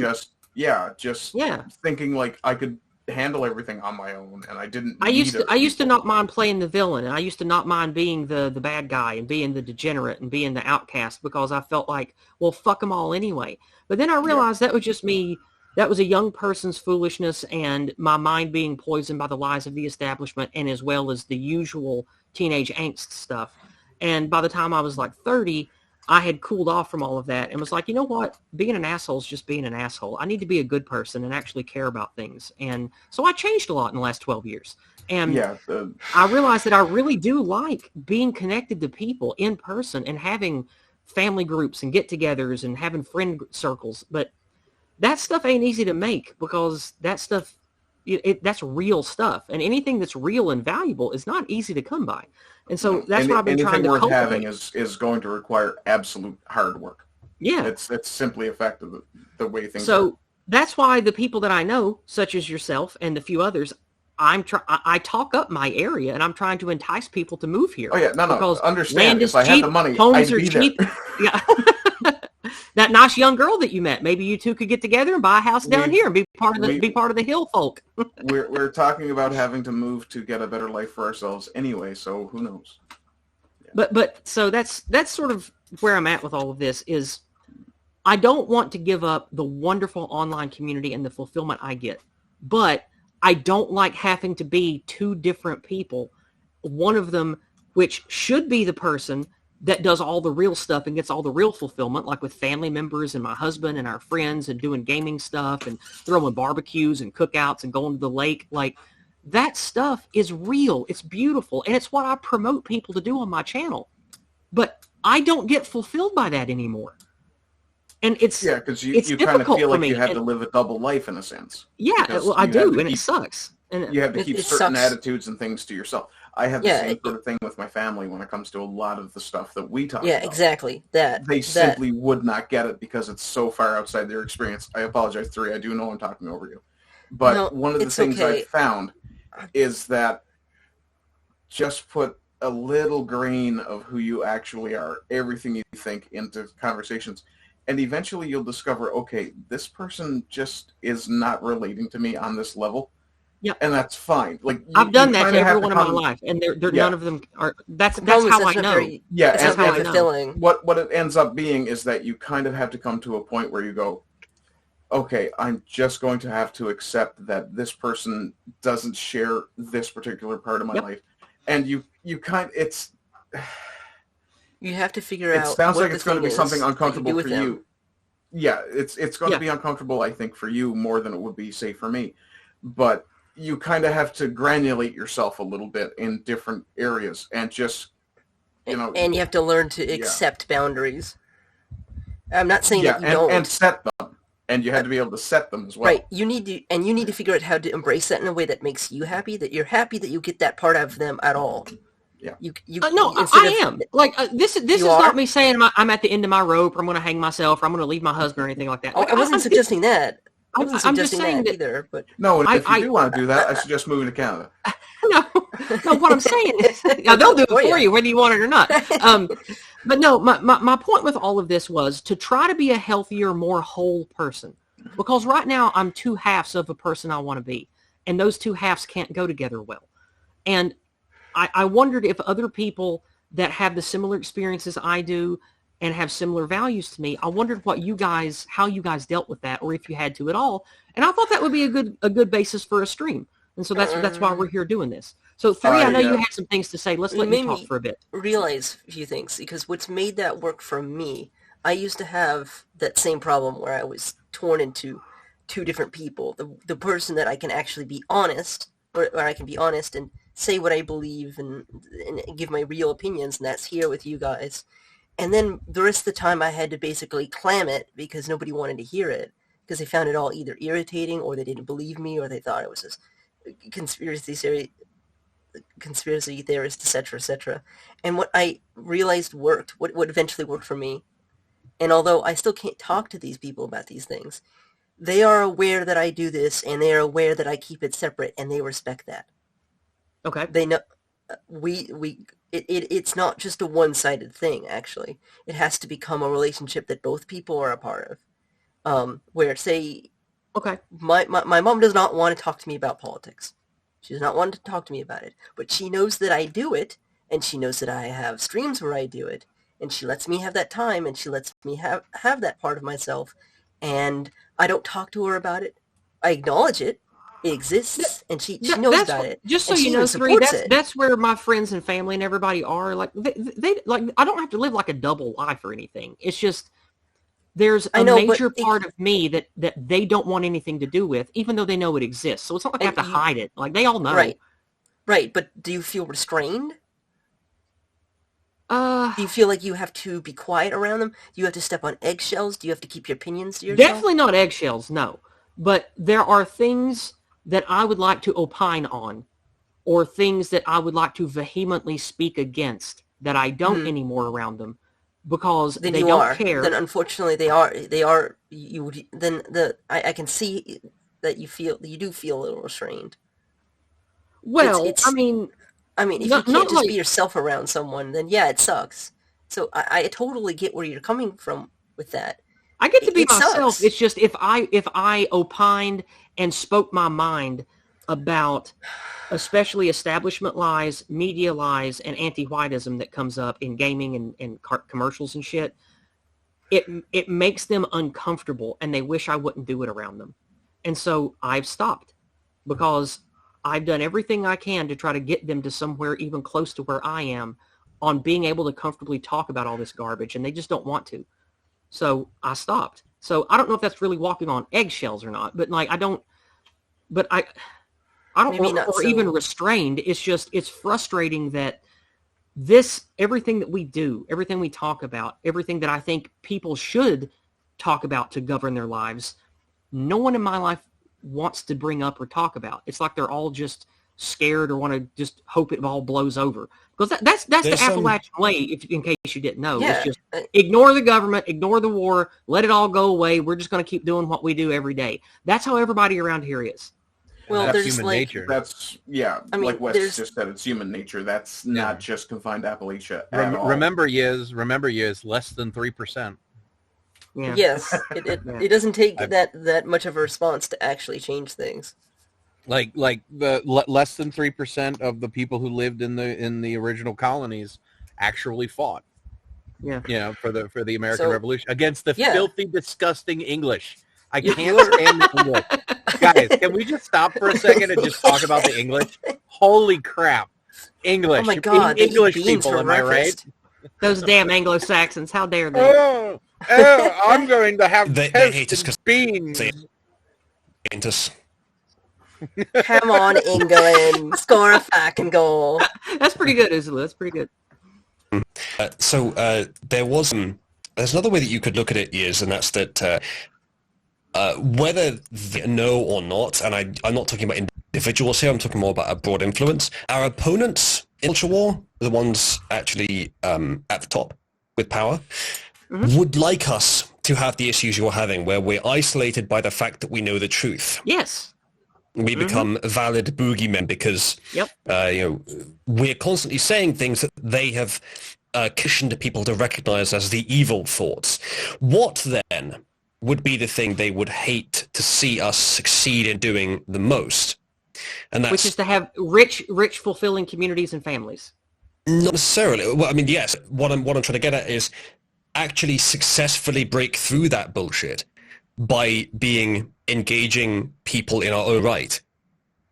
And then once we have found friends through means other than the politics we find the need to focus on, at that point it can be a passive process to normalize our beliefs with that person. Once any given person recognizes that we're a good person worth being friends with, and then if they later discover that we have politics they initially disagree with, they might be more likely to consider it. If you can somehow follow that pattern repeatedly, not only will you be benefiting yourself, you will be doing exactly the thing that I think our overlords would like us not to be able to do. And obviously I'm talking about an ideal here because that's not easy. But I think that would be a good place to aim for. Yeah. It's what I do. I live in the proverbial lines then, like I live... I have gone into Seattle and like I remember a couple months ago I was talking to someone there was a big issue about homeless people camping out on the barricades that were supposed to stop homeless people from camping out in like high traffic areas, for instance. It's like, hey, if you're gonna shoot up fentanyl laced meth, don't do it in these high traffic areas. And they literally just put camps up onto the barricades and stuff like that. And people were like, "What, dude? Why? Why are there so many homeless people here when over in XYZ area there's none?" And I'm like, you don't know? And then I was like, well, why do you think Jay Inslee won the election in 2020? And now, what I want to say is because of massive systemic voter fraud that has been going on for the last 50 years. But and don't forget media intimidation and manipulation. I don't say that. I go, have you ever been to a homeless shelter? Have you ever actually seen these people coming into our town? And they're like, no. And I'm like, well, I have, and so have some friends. What they do is they go, they bust these people in, they transport these people in, and then at the entrance of that homeless shelter, they give these people a cell phone, a voter registration card, and a list of phone numbers that's already put into that cell phone of where they can go to get drugs, food, water, and anything else that they want. And they go, remember to vote D on election day. And all of these hundreds of thousands of homeless people who are walking around, they register to vote at these homeless shelters, and every single one of these homeless shelters get every single one of those vote ballots, and I'll give you a guess at what every single one of those vote ballots are voting for when the time comes. And they're like, oh, shit. And it's like, if you don't believe me, spend some time in front of one. Spend a couple of hours, and I will bet you money on a Saturday you'll see it. Or ask. Just ask. Just ask them. And they'll tell you that that's what happens. And every single time that I've had that conversation with someone, it's people that I barely know or don't know. I don't even know the names of them sometimes. They're like, oh, fuck, that makes sense. And I'm like, yeah, well, maybe you should. Okay. Maybe you shouldn't. Maybe you should be voting against this type of thing. And then the conversation continues.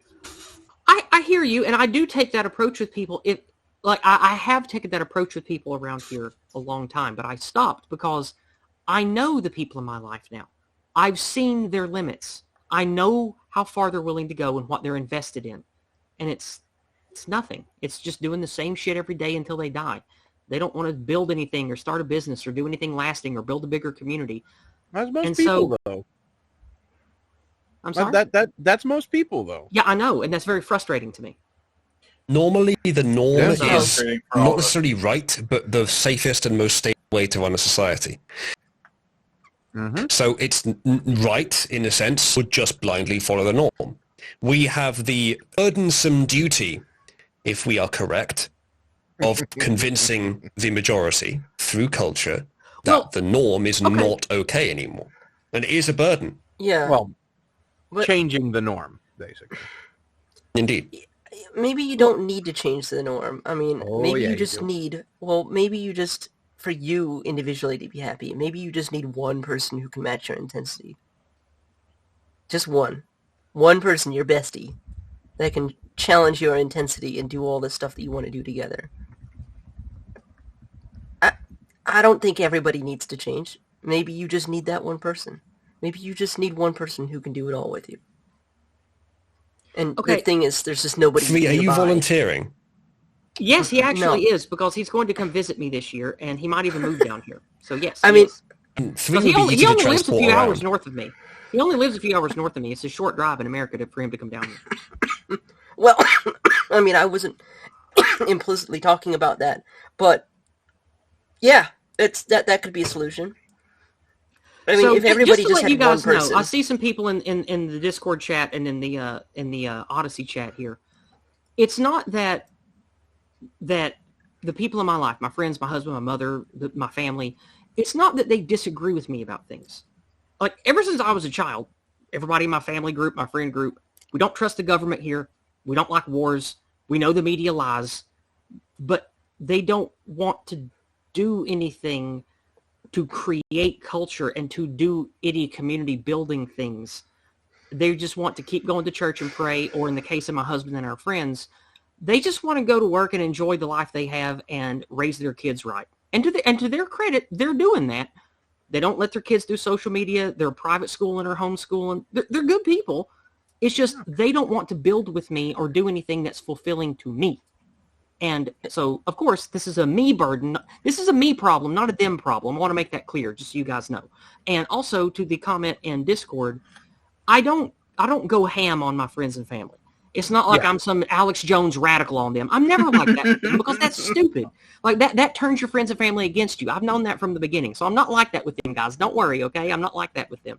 Yeah, you're not the I'm not going to get political meme, you know. Yeah, I'm not like that. I've never been like that, because I cherish my friends and family. The last thing I want to do is chase them away. So I've never been like that around them. I know that that's bad, so I don't do that. But thank you for your concern, everybody. I appreciate that. I hate to say it, but I think I'm gonna have to have the similar conversation with you that I usually have with the 30-plus-year-old kissless virgins that I have around here in Seattle. Oh, please. Lower your expectations. I've had to do that my whole life just to engage with humanity. I'm good at that. Yeah. Don't worry. It's just like, well, why won't the really hot chick at my school date me? It's like, because you smell like feet and you're 250 pounds and you don't know how to shave. Because you smell like an ugly foot. Yeah, like my dude. My aunt said that once, and I about died. My cousin came in from the field all sweating and stinking, and she just looked at him and goes, "You smell like an ugly foot," and I about shit myself. I thought it was the funniest thing I ever heard. Yeah, but the thing is, it's like, there are things that you can do to garner that type of audience, and the equivalent of cutting your hair, shaving, dieting a little bit, and working out 3 days a week. Yeah, I get is you going online and talking with online people and having that vent so you don't go insane. But the other side of it is, don't go for the hot chick at your school. Go for the 4 or 5 out of 10 kind of homely looking girl, and start with that. That's the thing. She may not be the most banging piece in the school, but you know what? She's a good conversation. She's got a nice sense of humor, and maybe she reads a couple same books you do. So you know what? God damn it. You go and you get yourself a couple pieces of coffee cake, and you sit down at her table, and you strike up a goddamn conversation and learn how to talk. There you go. How that is the equivalent of advice, which is manage your expectations and yes, learn. And I have done that. And I have done that for the last 3 years, and it has helped a lot, because I realized, okay, just because I know these people. I love them. I trust them. They've been in my life for decades. Just because I am passionate about this stuff that I've discovered in the last 12 years, I can't expect them to share that passion or that desire to fight, because I realized early on that most people don't have the warrior spirit that I do. Like, most people don't look at the problems of society and want to pick up an axe and get to it. Most people ain't like that. Even here in Appalachia, most people ain't like that. They are let's just hunker down for the long winter and let it blow over and do the best we can. Most people don't want to fight the dragon. They just want to hide until it's gone. Well, here's the other thing is, and again, it's the realizing that the girl with the good sense of humor that doesn't look like a supermodel is good too. Is you already live in a community where people are homeschooling and people are at least aware of the bullshit, yes, which definitely. is more than a lot of people have. Yes, I'm very thankful for that. I talk about it all the time. I am very thankful. Like I said, I'm not like at the end of my rope or like miserable or nothing. I want to be a more wholesome, fulfilled, singular person in my content, in my community online, and with in my real life stuff. That I want to not have to be such a divided, split person. It's draining. And I just thought maybe talking to you guys would help, and so that's what this stream is for. Also, unfortunately, real quick. Also, this stream is to talk about content creation change, which we'll wrap up with that here shortly after what you have to say. So go ahead. Yeah, well, the thing is, though, is everyone eventually, and this goes out to everyone listening. Everyone eventually realizes that no one. Well, no, I won't say no one. The only people who are actually like the completely self-fulfilled, super happy people are fucking retarded. Yes. Because they don't know anything. Yeah. Knowledge is power, but also a burden. Yeah, we will tend to rise to the position of our potential to take on challenge. So everyone will almost always have the same amount of stress, challenge, and difficulty in their lives, unless, as Wes says, they are just truly incapable of facing the challenge. Yeah. So this stream's been going for 2.5 hours. What we're going to do is we're going to round off here talking about content creation, and then, just like we talked about earlier, enticing people to come to other platforms, we're moving this conversation to the Cabal only. So I'm going to share the link again. You guys can come get more of us after this in the Cabal, of course, with Interlude at the helm. Of course, it is his community. And so he'll be the one guiding whatever it is we do over there. But I highly recommend you guys all come check out the Cabal if you haven't already. And unfortunately, it does require you to make a Discord account, but it's worth it. So to round out the stream, I want to remind everyone listening, and for those of you that are listening to the upload of this to YouTube, since I can't stream there tonight, I'm not going to quit doing Discordant Dragons. I actually love doing it. It's fun. It's creative.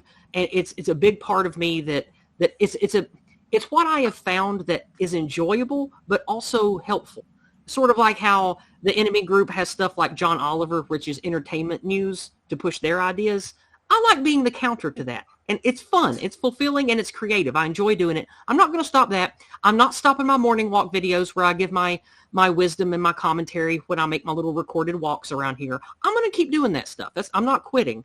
I'm just trying to find a different angle or something new I can do as a content creator that will give me some fulfillment and have a job, a career I can share and celebrate with the people in my life that aren't like you guys.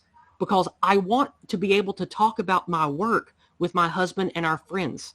I want to be able to have things I can show to them and share with them that they will enjoy and that they can be a part of what I do. So it's not just a completely isolated, separate thing where Yizz disappears for 3 days a week and she can't talk about what she does with us. Like, I don't like having to live that double life. So that's why I wanted to bring these people on. That's why I wanted to make this stream today, was to help me personally deal with some issues and to help me find out how I can be a better content creator in ways that will be good for me. So that's what this stream was for. So we're gonna wrap up the serious talk there. And a big thanks to Aiden Paladin who came by. And bringing her up is because there was a paid chat that I missed a long time ago that I was going to shelf until we were done talking, but then Aiden left. And it is a response to her from our friend Kizza. And for £5 he says the following. Let me get it open here. He says, where is it? He says, in regards to Aiden, I'm her white pill dealer. I'm her white pill dealer, along with being her monarch, and my white pills always make her happy, regardless of how bad her day is. The white pills being the pictures of my niece, he says. So thank you for your money, Kizza. Thank you for being a friend and all the nice things you've said to me during the stream on Discord. I deeply appreciate it. Thank you very much. Let's see. Going over, let me make sure I didn't miss anything. Okay. I see you clowns in Cabal saying, where's the link, even though you're already in Cabal. You N-word F words. All right. Okay, and I don't think I've missed anything else. I'm going to refresh PayPal one more time. I'm going to refresh Cash App one more time. Say again? What was that? Numpty Flibberty Gibbets? Yeah, sure. That will go. There is a entry exam that you need to do. You need to say one word that is a combination of two other words in order to truly be recognized as a human being. It's not mandatory for every new entrant, but it helps for everyone regardless. Well, with that being said, you can find Usulu in the Cabal that I linked. You can find him on one of his many... What is the YouTube channel now? I've lost track. The YouTube stuff has been so heavily pooed by people who actually joined Cabal to find my stuff to get it censored that it's all that's almost... Yeah. And actually, I have a suspicion it might have been out that followed me in as well. But there is a channel now, but the best way to find all my content is through the Discord in the User Content channel, where some link is available. Like when this is going, it'll be there, but I usually unlist the stream after it's done and then even delete the VODs just to be safe. So there is no YouTube presence where you can find a list of videos, even historical stuff that I've uploaded. It's all gone. It's all been scrubbed. I've had 2 channels deleted from YouTube for that reason. But there is some archival on my Odyssey, which you can get to via odyssey.uslu.net. And other than that, everything is linked on Discord, discord.uslu.net, cabal.uslu.net, or if you prefer, cuck.shopfatataku.com. That one's for you. That one's for you, Dev. Anyway, Ardent Party, please shill yourself, and you can put your link in the chat if you like.